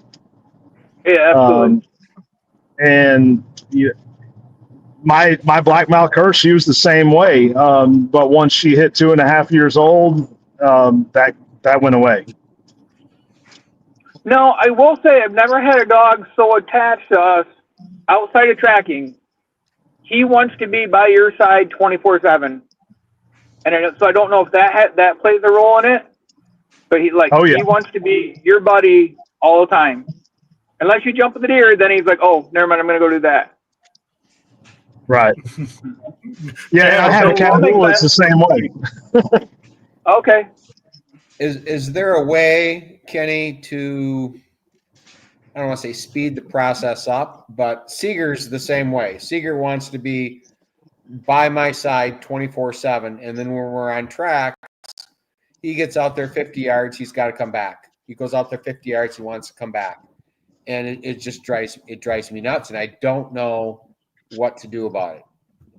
So most of that you're seeing is coming from the time spent tracking on lead. They're used to you being there.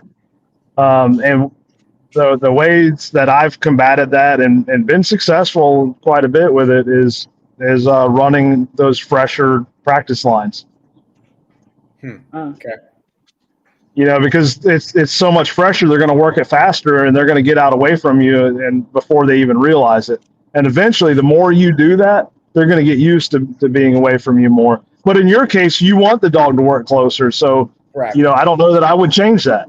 Right. But it just drives me nuts that, he's on the line. It's more me than him, I guess, because, he's on the line, solid, and he's got to come back. He looks at me. And it's just irritating. Dude, I get it. When Kai first started doing it, I'm like, he would make it 40, 50 yards, whatever. I'm like, okay, that's the line. We'd start to go. And the next I know, he's coming back. And I'm like, oh, shit, maybe it's not. And then I'm like, it took a lot to get used to. Yeah. And what does he do? Dare come back, check in with you, and turn around and hustle back off down the line again?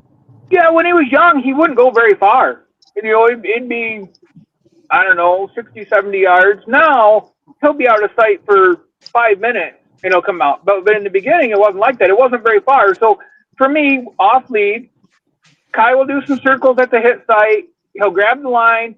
I want him to get a good 40 yards before I start following him. Well, if he got 50 yards and you didn't start following him, he'd turn around and come back. Like, what do you want me to do? I'm like, well, I was just about ready to start following him. Now he's kind of looking at me like, are we going to go or are we not?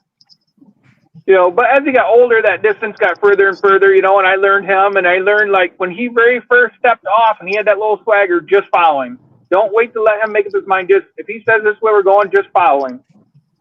Yep. But he did kind of need that confidence that you were coming with him. Yeah, and I've actually got a video, and I don't know if you guys are going to be at the Michigan event, but I'm going to share a video of Kayla Tyre, and so now Kayla knows she's watching this. So Kayla, you got to give me permission because I'm doing it anyways. But her first test, she has a golden doodle, and John and I worked with the dog, and I knew the dog. I mean, I could read it perfectly. But the dog is very attached to Kayla. And it's a perfect video. It was on Kayla's very first test line, and she did not pass. And it wasn't because of the dog's abilities. It was because of Kayla's nerves. And she got nervous and she didn't read the signs. But her dog would go about 30, 40 yards and stop and look back. And if you weren't moving, the dog would not move. If you would keep progressing forward, the dog would keep progressing forward. And I got a video of it. It's perfect to share. And, you know, at the end of the day, if you can read your dog, none of that's a problem. You know, as long as where the problem comes in is the hunters start doubting you. And that's the hard part. So you have to be upfront. If you have a dog that does that, it doesn't mean the dog's bad. And I'm not saying this for you, I'm saying it for other people that's listening. Don't look at it as something bad. You know, embrace it, learn to work with it, because it is a good good way to track. But what you have to do is be upfront with the hunters and say, hey, this is how my dog tracks. This is what you can expect. And there's a tracker in West Georgia. He tracks Georgia, Alabama. His name's AJ Niet. And he has one of the best briefings that I've ever heard a tracker give. I picked up a lot from it, and I do it now. I will tell them every move that my dog will make and what it means before we even start the line. That's Brian Alberta right there. It absolutely is. You'll tell him what the dog's going to do for 5 minutes before it starts tracking. Yeah. I'll tell them while we're out on the track, but I'm going to start doing what Kenny said. But I will, like if we're track, say, okay, this is what Jet's doing right now, you know, and I'll try to do that while we're out on the track. But yeah, it's a good idea to tell them beforehand, and that way they kind of know. Yeah, because they're going to start doubting your dog. When your dog goes out 30, 40 yards or is out 5 minutes and comes back, they're going to start doubting your dog. Right. Sure. But if you lay that out up front, you know, they're not going to doubt it. If you take the supposed national average, where 33% of the deer you're going to find, 67% of the deer you're not going to find. So you have to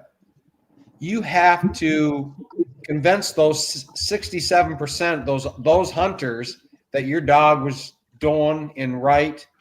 And that's why if you can tell those hunters exactly what your dog is going to do, and I mean, a lot of my hunters know their deer's not dead, and I don't even have to tell them, because I tell them, this is what my dog's going to do. If you start seeing this stuff, this isn't a good sign. If you see this stuff, this is a good sign. So once they see that, and you've already told them that, it's yeah. Well, let me ask you this, Brian. When you started doing that, did you see a difference in how long you spent on tracks where you knew that were going to result in a live deer? Did the time you spent go down when you started doing that? Oh, big time. Yeah. Yep. Because I mean, the hunt. I mean, I have it now where the hunters are like, my deer's not dead, is it? You know, because I explained to them before it even happens, you know, and it's a lot easier. How do I want to say this? I give as much time needed on a track.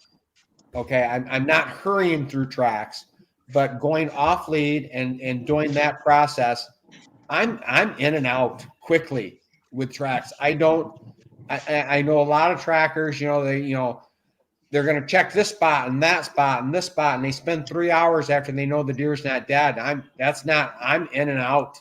If the deer's not dead, it's not dead. I'm not going to waste. I don't want to say waste my time, but waste my time. Yeah. And energy. I do restart every now and then. I will, where something's telling me, and I have found deer doing that by restarting. Right. If there's something in the back of your mind, I mean, there was I'll give an example. 2 years ago, I left a track, and on my way home, I'm like, dang, no, this isn't setting well. I screwed up. Went back the next morning. Sure enough, 200 yards later, we found the deer.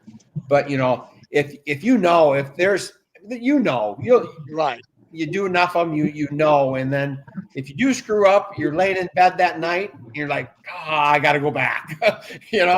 I did something wrong.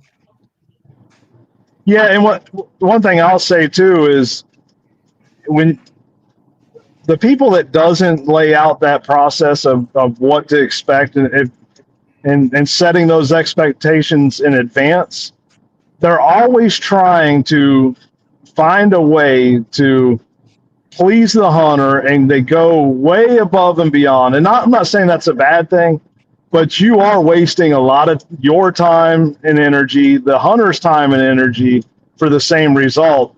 Where if you would have just laid all that out there up front, the hunters are more apt to calling it at the proper time. Where you spend an hour instead of 3 or 4 hours, and at the end of the day, the hunters are happier. Well, and that kind of leads to two different points I was going to make. Like, for one, I think if you lay expectations ahead of time, you tell them what your dog's going to do, they see what you already explained on the phone. It makes you and your dog look more professional, that you already told them this is what it's going to look like if that happens. You look like, to me, like back when we were rookies, we looked like rookies. When things didn't work out, we would go over here and we'd go over here. And I'm like, that was such a waste of time. And we looked like we didn't know what we were doing. And we didn't, Yep. And it showed. But if you explain that ahead of time and you're more confident, and but you have to know your dog and you have to know your team. But I do think that portrays a lot better. And it's kind of funny, Kenny, because all this kind of leads into when I was a beginner, rookie, I had such a huge problem with confidence. Even though once my dog started getting it, I still had a really hard time with confidence, even on the phone, talking to hunters. To stand there with the hunters over your shoulder, telling them what the dog's doing. I really think in the very, very beginning for trackers, it would be very beneficial having a little seminar or whatever just about dealing with the hunter, not just your dog, not just tracking, that from the word go, like with the phone call in the beginning, all the way through, whether you recovered a deer or you did not. Yep. And Kenny would tell you, we kind of do this on our like the veteran trackers. Somebody wants to get on the list, we'll go with them. That's something. And I try to do that when I'm training somebody. I will try to do that with them when we're together. We have a very strong mentor thing. Yeah. We have a very strong mentor process, and it's amazing seeing these new trackers advance as fast as they are, and the amount of confidence, and it's been great, and every state should adapt some form of that. Okay. Yeah, I agree. Yeah.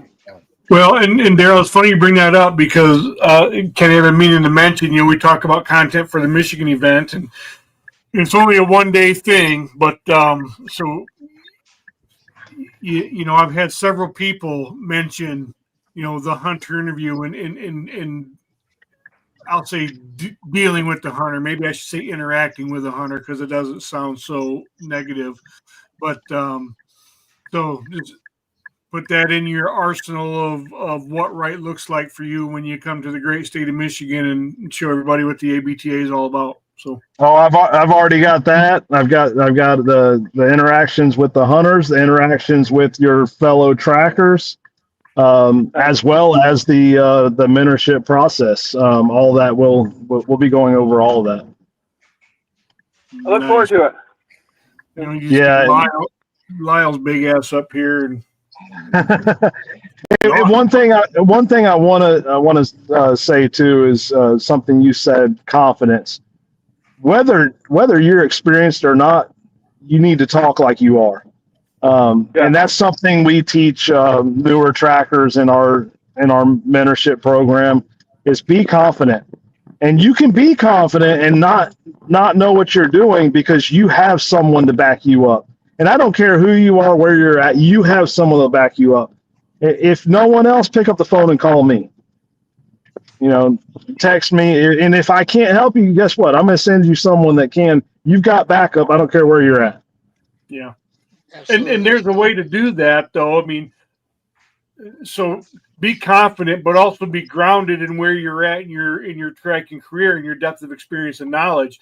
And you can still exude that confidently in what you just said, Kenny, by saying, "Hey, look, this is my first year. Here's what I think, but if I get an uneasy feeling, I'm going to call Brian." And because what I don't want people to take away from that is just start talking a bunch of smack. Don't give people a smoke show just because you're going to put on all of this fake bravado to exude confidence. That's not confidence. That's insecurity when you do that. You can be confident while being grounded in where you're at in your career, in your tracking trajectory. That's what I believe. Yep. Yeah, I agree. That's what I love about Central Florida, us trackers down there. I mean, we can get on the phone with one another anytime we have questions. It doesn't matter when it is.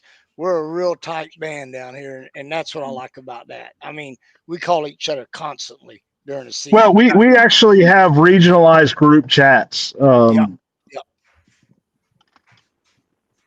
I'm sorry. Hunters they'll smell BS a mile away. Yep. Yeah. Oh yeah. And just be honest. Even if you're new, just be honest, but be confident and say, "Hey, this is what's going to happen, and if this doesn't happen, I guess I have support. And if you have any doubts, we can make some phone calls and get some help." I called you, Kenny, one at the end of the year this year, that airboat ride that I took, and called you about the way Jet, was going. Yeah, sorry, my wife's lack of parking skills has got me nervous right now.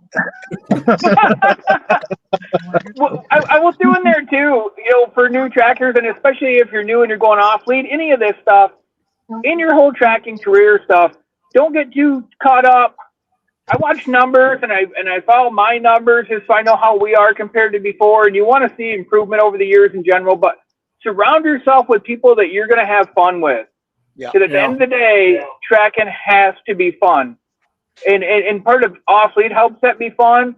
And the people that you can celebrate with is huge. You've got to have people you can celebrate with, and you can call and cry about stuff with. One way or another, you're like, "Oh man, we're down the dumps, whatever." But you know it's going to come back around. Yep, that's right. Yep. Yeah. Let's grab some comments here, man. What fun discussion, Brian. Did you get in? I dropped off a couple of times when we were talking about exuding confidence but being grounded. You wanted to say something. Did you? I can't remember now. Oh, okay. Basically about don't BS people. Be honest. Yeah. But be confident. Right. So, That and I wanted to touch real quick on numbers / percentages. Please do. They really don't mean a hill of beans at the end of the day. A lot of times, if you're doing 30 tracks in 1 year, okay, because there's a lot of trackers out there that are doing 30 tracks. Yep. And I've done 30 tracks throughout the year. 30 tracks in a row where I've been at 15%, and then I've done 30 tracks in a row where I've been at 80%. Right. You can't percentages take them with a grain of salt. They're misleading. Is what I'm saying. Yeah, and you got to have a big body of work to really get an idea. Correct. If you're 7-8 years into it and you're only finding 25% of the deer still, there's a problem. Okay. Yeah. Right. But if you're on your third year and you've done 40 tracks and you're at X amount percentage, with 40 tracks, it really doesn't give you a true baseline of what you're at. Yeah. Sample size is too small. Yep. Yeah, and the thing too is you got to know how to break that down. There's a science to it, and it does give a very good message. And once you start breaking it down, which we won't have to go into all that tonight, but it'll show you training opportunities for both you and the dog. It'll tell you a lot of information. Are you waiting proper times? Are you prioritizing calls in the proper manner? So there's a lot of value to it. And so good point there. Kenny, I And like what you did in the Florida seminar. That was the first seminar we did something like that. You know, we took the dogs, we walked them down to see how when they hit the scent, their reaction. That was awesome. There, I really enjoyed that. Yeah, getting to read your dog, knowing what it looks like when it's Right. in We had a fat and out thing where we of took the yeah, dog absolutely. zigzag, you know, a winning type situation. That was real good in that seminar. Yep. Is it getting dark on you, Kenny? Yeah, it's dark. He's heading west into the setting sun. So let's grab some comments real quick. Then I have a couple of other things I want to touch on here. We're not heavy with comments tonight, but that's okay.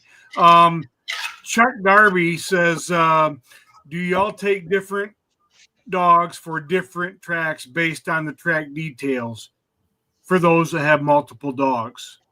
Yes.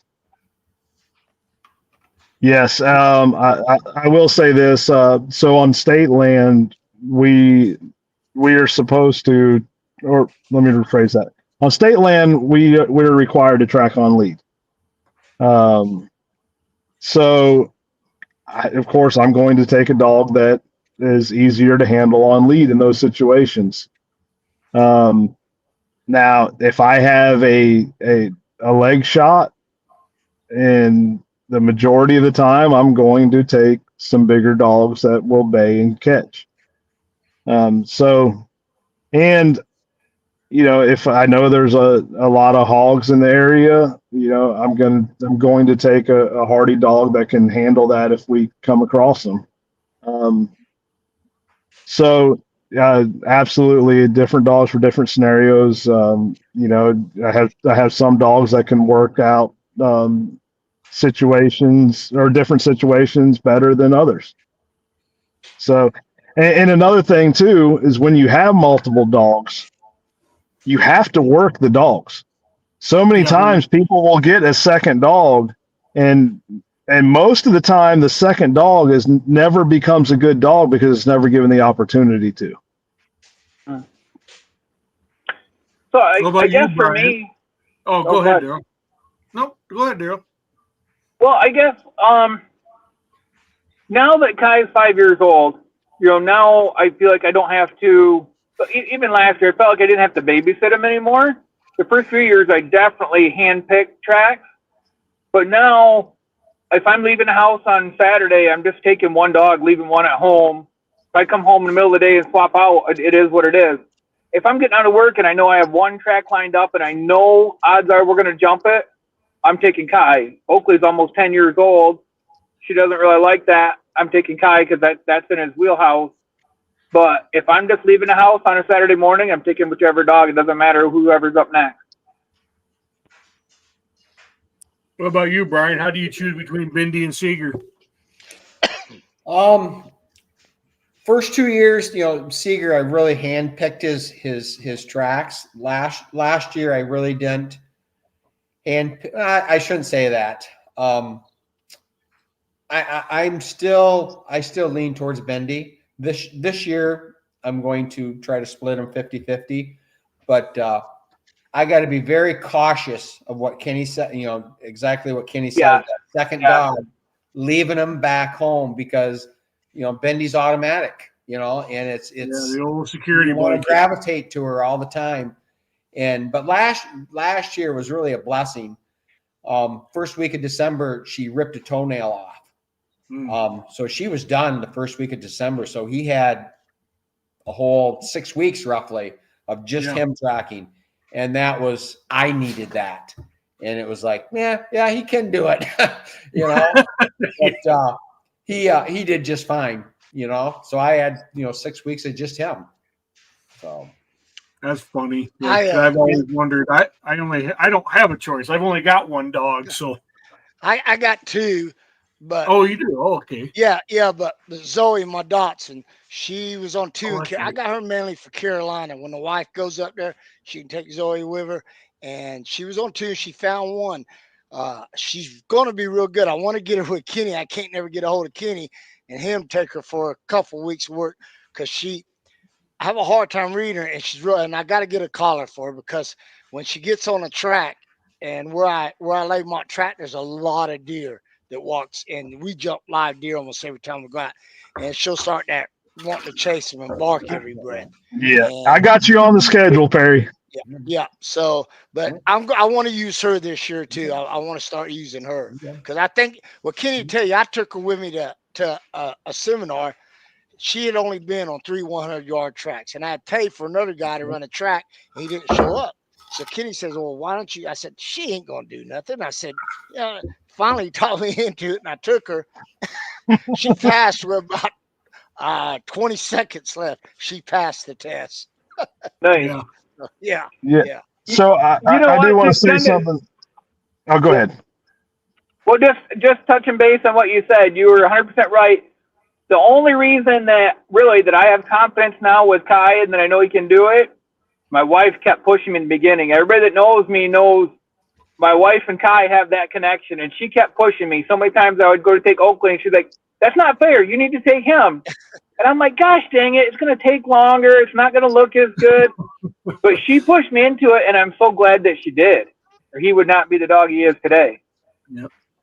Yeah, I got two things I want to share real quick. And one of them is I like working young dogs. I don't get me wrong, it's easy. Like I can pull out Dixie and I know what's going to happen, and it's easy and fast. But So- I like watching a dog work through the problems, and I like watching a young dog progress. I get bored with older dogs. But what you really need to do, this is what I do, and what I highly recommend people with multiple dogs do. If you have two dogs, take both dogs with you, but put one out. Put your youngest one out, and have your automatic dog there as backup. So when you do have those hunters doubt you, or you just aren't quite sure, you can get that other dog out to confirm. But I highly recommend you run your young dog first. Now, if it's the peak of the rut and calls are stacking up, I get it. But when you have the opportunity to do that, because that's how you're going to make a dog. And a quick story on that, and Perry probably remembers this. My bloodhound buddy, I got him at 11 months old. And I didn't know it at the time, but he had heartworms when I got him. And it was actually it was almost his second season before we found out. And so I had a young blackmouth cur, Xena. She was 5 months, a little over 5 months old, almost 6 months old at the start of season. Well, she worked 30 tracks with my bloodhound off lead, 30 tracks before we had to take him out that season. And she went on to recover 108 deer by herself. She was an awesome dog. Nice. That's awesome. So I was forced to use that 6-month-old pup. Now, I'm going to go ahead and tell you, she would have never gotten that opportunity if I wasn't forced. Yeah. And that changed my mindset on working young dogs. Yep. Well, we're getting some good comments here on this topic, but before we jump to the next one, let's throw Julie up here, giving a shout out to Kyle. And Julie and Kai are testing on Saturday, Kenny. Awesome. They're going to be one of my first, and Daryl's testing with Oakley, Miss Automatic. So awesome. Julie and Daryl are going to be of my first wave of tests. So you going live on the test? To that. That's all right. No, I am going to record them though. If Daryl, Julie, and Dylan will let me, I do intend to record them for feedback. Absolutely. You know? Yeah. So Kenny, you've already touched on this, but let me throw it up there. because it came in just as we were talking about it. When you have a seasoned, established dog and a novice but trained dog, what track would you put the novice dog on? Novice dog does the on-track gut shots? ? Asked John Kessler. So I'll give you my viewpoint on it. You don't make a good dog with easy layups. You make that time the easy layups should be in the training field. By the time you're ready to take that dog to the woods, I don't believe in cherry picking and putting dogs on easy ones. They learn from the tough tracks. They learn from working it out. A successful track is not always a deer at the end. A successful track is good dog work. No question about that. Yeah, there's a difference between a track and a recovery. Yeah. Yeah, if you don't give the dog the opportunity to work through the challenges, you're never going to advance that dog in the field. Yep. Okay.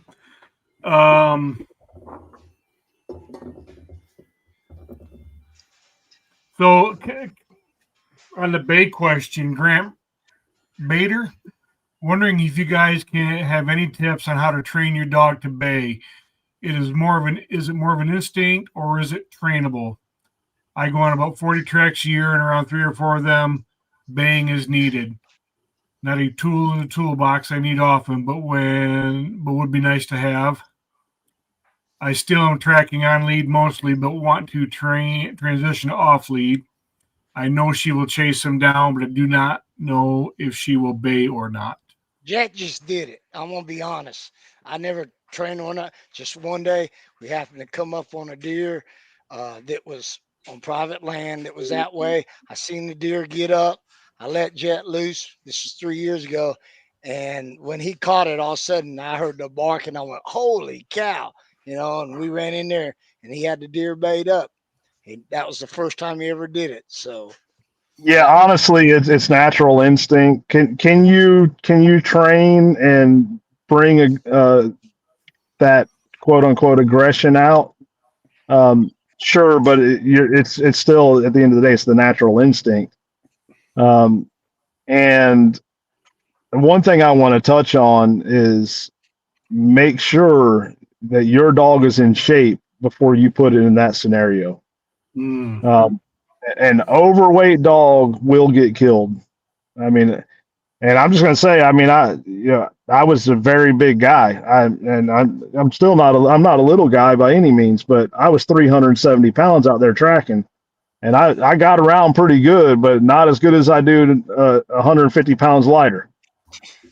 And you take a dog, most of the dogs that I hear being killed by deer are overweight and can't maneuver. Great. My vet just told me that Brew's a little heavy. She wants to see her at 92 pounds, not 98 pounds. Tubby over here. But I am curious to know what breed that you have, Grant, because there are breeds that are better at it. More prone to it, yeah. Yeah. Don't Well, more quote me, prone but and I'm going better. to say Grant has the lab. Oh yeah, lab will do it. yeah. Yeah, just like I said, especially a lab, keep them in shape. I was guilty of that. I got Jet in shape now, but there was a while there I don't like their stomach sucked in, but my vet told me you want to be able to feel the ribs under the fur, which you can on Jet now. And the stomach don't have to be sucked in, but you want kind of the hourglass figure, which he's starting to get. So yep. Here's one.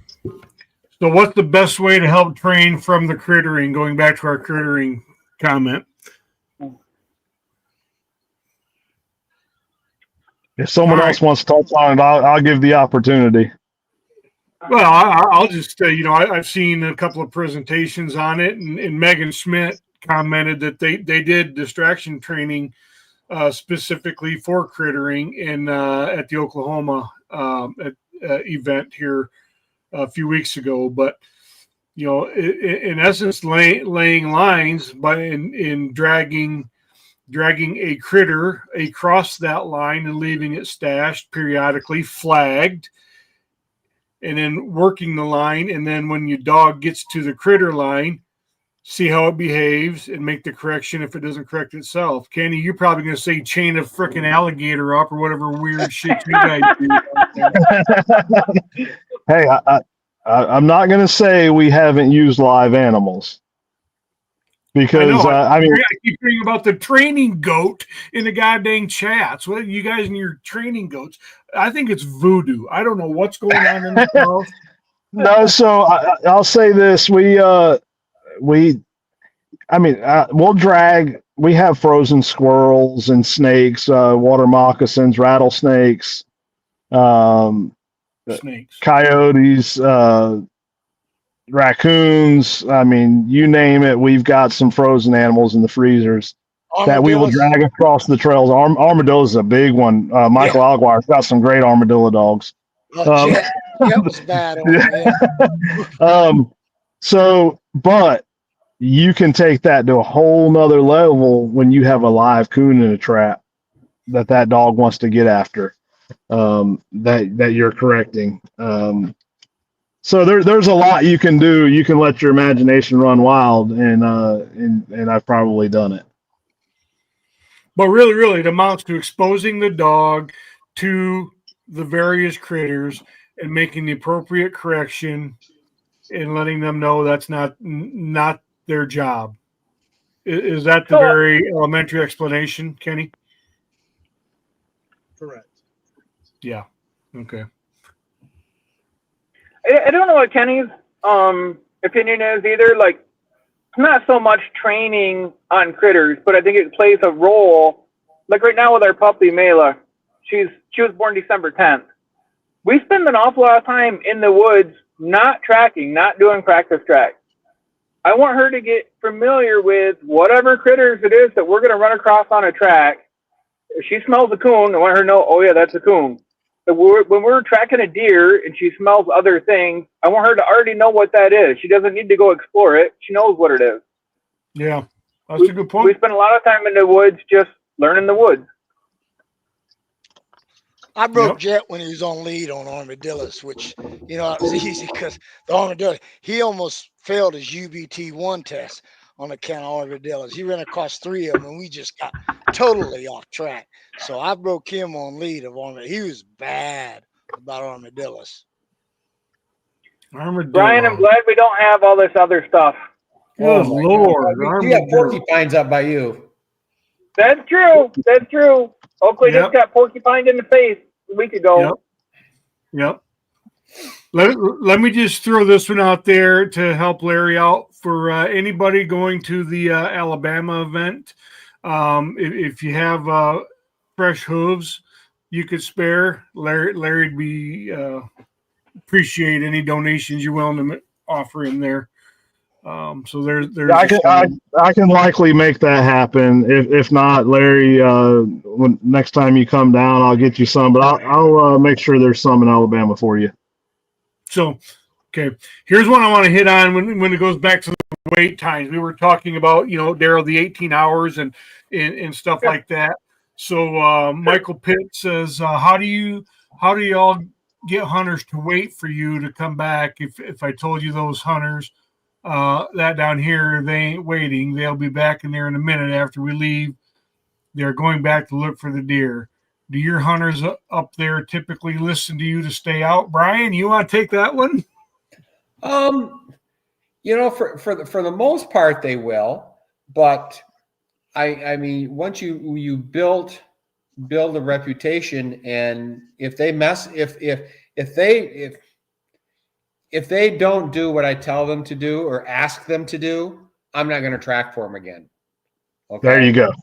And I lay it out enough, explain to them why they shouldn't do it, and so forth. But I tell you what, if I find out that they did, I'll confront them. I will confront them and let them know. And yeah. Yeah, and they get the DNT parenthetically stated next to their name. Yep. What about you, Daryl? For the most part, okay, obviously the hunters couldn't find their deer in the first, on their own to start out with. So if the dog came in and found it and jumped it, we have to come back. Like Brian kind of said, at least they've seen that it works. I mean, now you've built some confidence, you know, with the hunter. Majority of the time, they listen. Yeah. And honestly, there's times, especially during the heart of the rut, like say if I know what the shot is, if it's a gut shot, we waited 18 hours, like we've done everything in my mind right, but we did jump it. There's times I'm like, tomorrow morning it could be dead right there at 200 yards. Like, you know, you're welcome to look right there. And if it's not there, walk back out. Call me. Don't go wander all over the place. Look right there. If it's not there, get out. Yeah. You know, but if I have to drive an hour and I think the deer's right there another 200 yards, I'm like, well, you might as well go get it yourself. Yeah. Yeah, I want to add a little something to this. Yep. There's another aspect that hasn't been touched on. I am just like Brian. I will tell them if you go back out here, I won't come back. But here's another side of that. Build that relationship with your fellow trackers. When you have a situation, hey, get on a group chat or group text and tell them, hey, I just tracked this deer. We jumped it. We're backing out. Then when that hunter calls for help, people know. And everybody's aware. Yeah. Yeah, and here's another side of it. If you get a call and you're a tracker and they say, hey, I want you to come track my deer, someone came out, they couldn't find it, always ask, hey, who was that tracker? If they're not willing to tell you who that tracker was, don't track for them. Because now you're gonna create division within the tracking community, and you don't want that. And find out who it is, call that tracker, get their side of the story, and if you still want to go, just be honest, say, hey, I'm going to go follow up. Do you want to tag along? You know, be respectful about it. Yeah. But we as trackers, we need to educate the hunters, and if they're not willing to cooperate, cut ties, like Brian said. Yep. Yeah. You know, I know this is a little off topic, but the same, you know, with the hunter interview, you know, when they call you, okay, I tell them right up front, tell me everything. I don't care, you know, I care, but I don't care if you've grid searched or not. Just Absolutely. be up front. I'm going to come no matter what. Yeah. Just because it's going to benefit you if I know everything. I mean, honestly, I could care less if they grid do that. Because I'm going to go at the 18-hour mark, like Derek. Right. So I don't care anymore either. Yep. Well, I want to know when they stop grid searching, because that's part of my tactics is letting that disturbed earth and broken vegetation dissipate. Yep. Yeah. Yeah. Like Or at least work around it, you know. Yeah. I like when you see I'll the do that footprint too. in the sand. Nope, ain't been here, and there's footprints all over. And your dog's telling you that by going around in a million circles. You know. Oh. Yeah. You know, and I'll honestly do that even if it's been 18 hours and somebody calls me and it was gut shot and they're out in the woods grid searching right then. I'll purposely tell them, hey, okay, you know, I'm coming, but go back home. I'm going to go do another track first. I want that to settle down for a while before I don't want to be out there in 10 minutes. Right. Yeah. I agree with all of that. So I like what Kenny well, said guys, a couple weeks ago that I never knew about. If you lay a mock track, and I guess this might even work on a regular track, probably not, but it might. If you lay a mock, wait what'd you say, Kenny? 6 to 7 hours on a mock track, and the human scent kind of goes away. Yeah, I mean it's ambient temperature and humidity related, but typically, you know, somewhere between 6 to 12 hours. Pretty much after 12 hours, you're pretty, especially during training season. For the most part, that scent's going to be dissipated. yeah. So I think we've hit most of the comments. Megan Smith says Briar and turtles. Yeah, she got shanghaied by a turtle on one of her tests. Dead turtle. Briar dragged her off into the swamp on a dead turtle, so she didn't pass that test. But I don't know a tracking dog that won't go after a turtle. I don't know what it is about them. At some point in their life, if they come across the turtle, they're going after the turtle. We had a tracker actually go look for one of them big ones here a few weeks Yeah. back. Yeah. Oh yeah. Yeah. Yeah, they in fact they asked for advice on the chat. I said go. Every tracking dog is going to go after that turtle. Well, we joke about alligators, but about the first year in the Michigan Deer Tracking Network, guys, Brian and Daryl, wasn't someone Alice the alligator or something, or Florence or something? Somebody wanted you guys to go track an alligator? Yeah, in the very worst part of Detroit, and it was, I'm not going to remember the name now, it was like Karen or something like that, some YouTube famous alligator in Michigan, in town. It was on the lam. Yeah, I'm like, it could be on somebody's porch, or, who the heck knows? I'm like, no way in hell am I doing that. Exactly. So down here, they actually, I don't know if you guys have heard of snake avoidance training, or they actually have alligator avoidance training down here for dogs. Yeah, how about don't go into goddamn chest deep swamp? Let's start there. Especially retrievers. It's big in the retrieving world. It's gaining traction in the retrieving world. I bet. Yeah, that's one thing about it here. We really are fortunate with the terrain that we're in most of the time.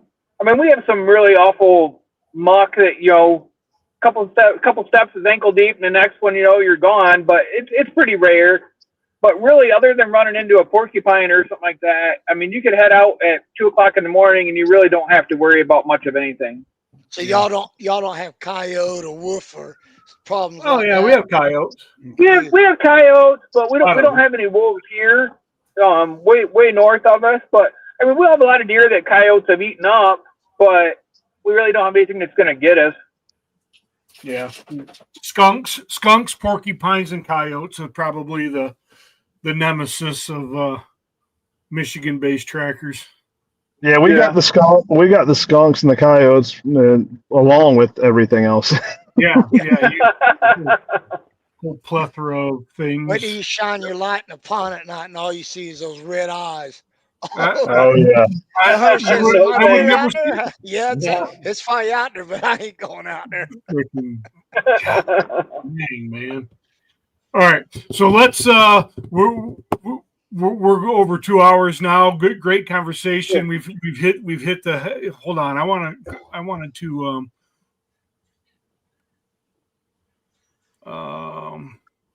let me just grab Courtney really quick here when he's talking about. There's a couple more.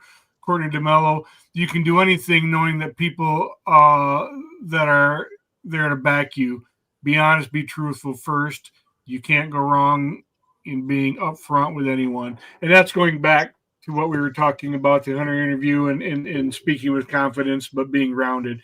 100% transparency. My first year, I told everybody I called it was my first year, and I'd be happy to find them an experienced team if they wanted to. No one took me up on it. But transparency is key. And then just Southeast Game Recovery, Kenny. You guys are great. Well, everybody, you guys are great help for me just starting out this year. So thanks for that shout out, man. That's part of the reason why we do it, man, to share information. We're glad that people get something from it. Michael Pritz, Big Gators. So I guess as we kind of round this out and try to land this plane, really super good conversation tonight, Perry, Daryl, and Brian. Thanks for coming on. And, certainly continue to have productive conversations. But there's a couple things, I want to walk through some takeaways, just some quick takeaways for people who might be considering converting to off lead, where they're able to do it, or some things that that will help those who are in the early phases of it. But first of all, Kenny, Ralph tracks off lead with his tackles, doesn't he? Yes, I do too. And you do too. So, it can be done. And the only reason I bring that up is because, I have a lot of tackle friends, and they are some of the most tenacious, driven little batshit crazy dogs I've ever seen. But they're tracking machines. And they're man, I can never track with so-and-so off lead. It's so prey driven. Well, you can, because Kenny does it and Ralph does it, but you got to be committed to the training and you got to train right for it. So it can be done. I think most people, when they think of off lead, they're thinking long-legged dogs. I do, but it doesn't necessarily have to be a long-legged dog. So can I add something real quick? Nope. You've hit. No, of course you can, Kenny. Yes. I just want to drive this home, because you've heard several off-lead trackers speak here, and Brian touched on this earlier. There's a big misconception on off-lead tracking, and especially there's a big misconception from the northern folks about southern off-lead tracking. We're not out there hunting deer with dogs.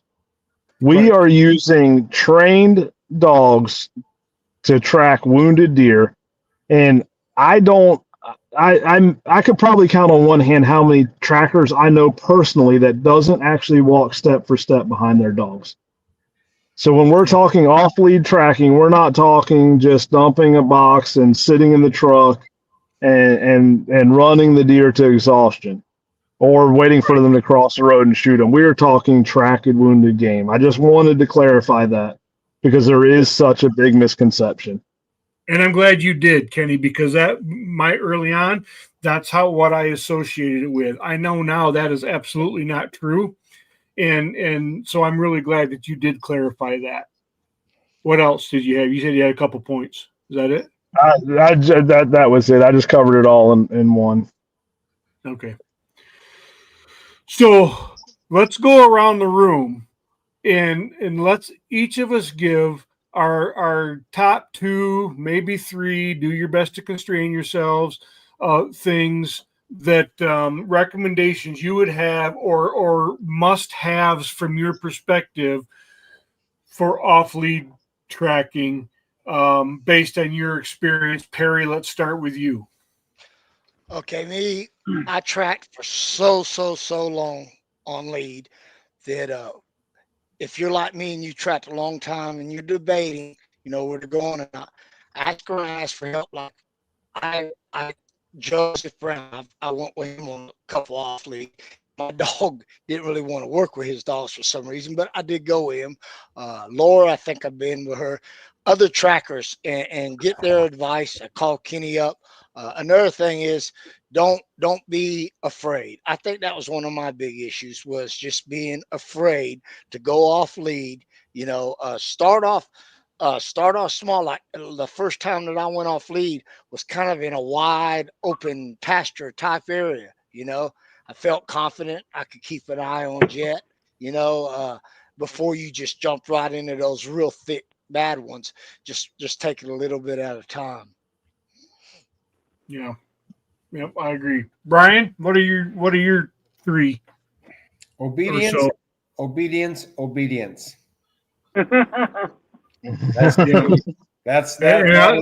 is so. Without that, you can't do it. Right. You just it's that important. If you don't have that, don't even attempt it, because 100% bad things can happen.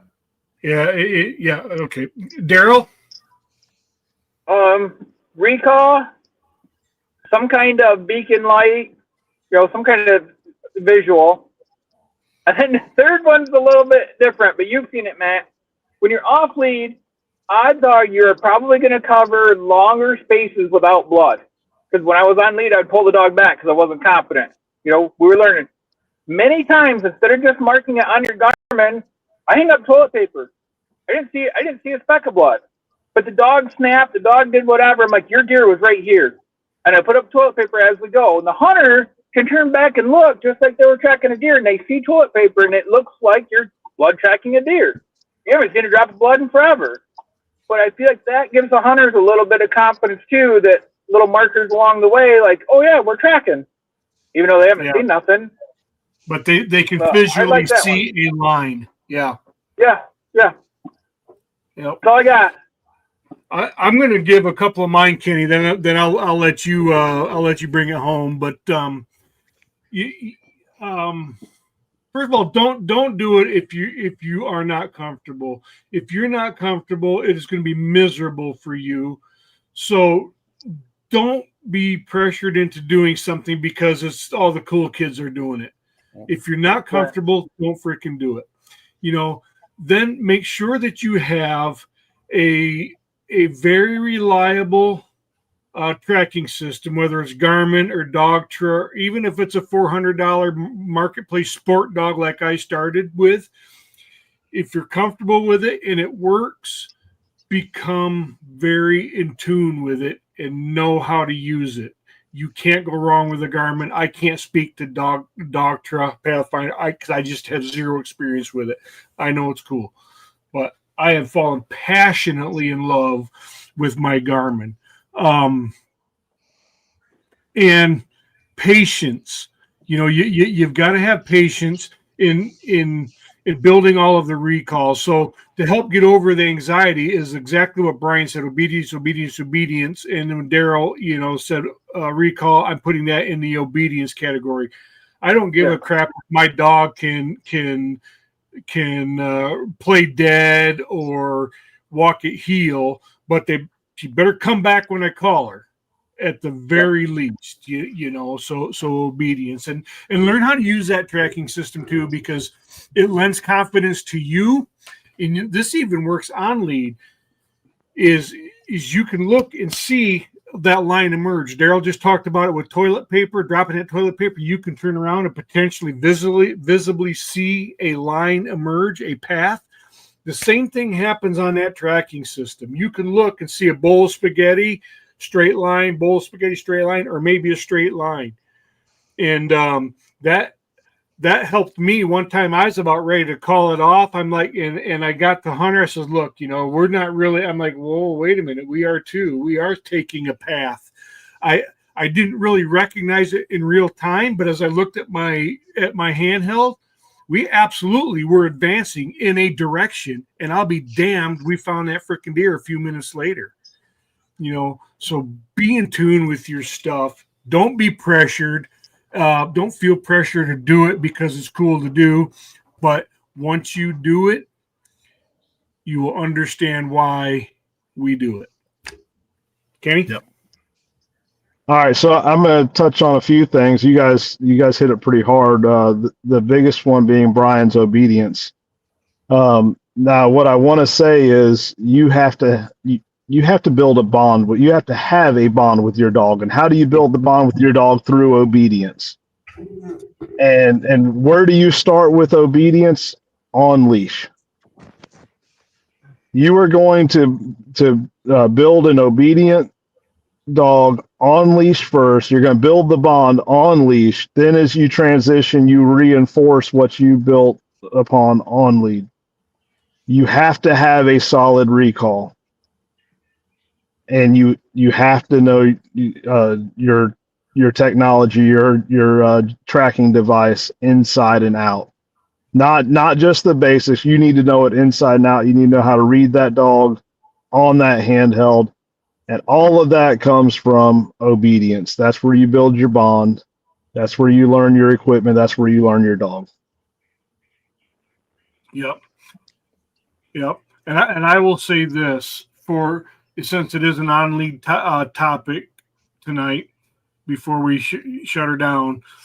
We mentioned this, I don't remember if it was last week or week before, Kenny, but for the states that are not allowed to track off lead, you can, in all likelihood, train off lead. All of this still matters: the obedience, the technology proficiency. All of that stuff still matters, even for training.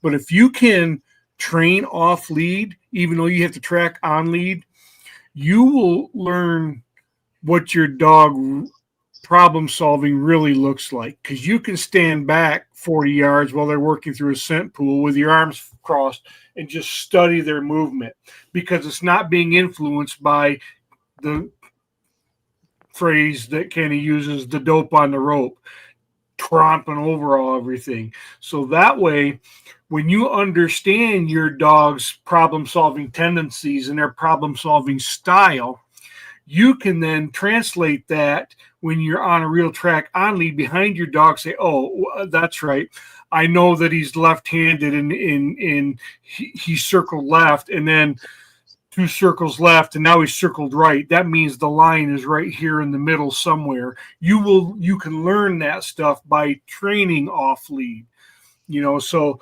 on an off lead themed night, I guess it doesn't have to only apply to tracking dead deer off lead. It can apply to training off lead and applying what you learn to on lead. So absolutely. That is, and that's all I've got to say, guys. Great conversation, 2 hours, 25 minutes. Great comments. Thank you, listeners, for chiming in and participating, listeners and viewers.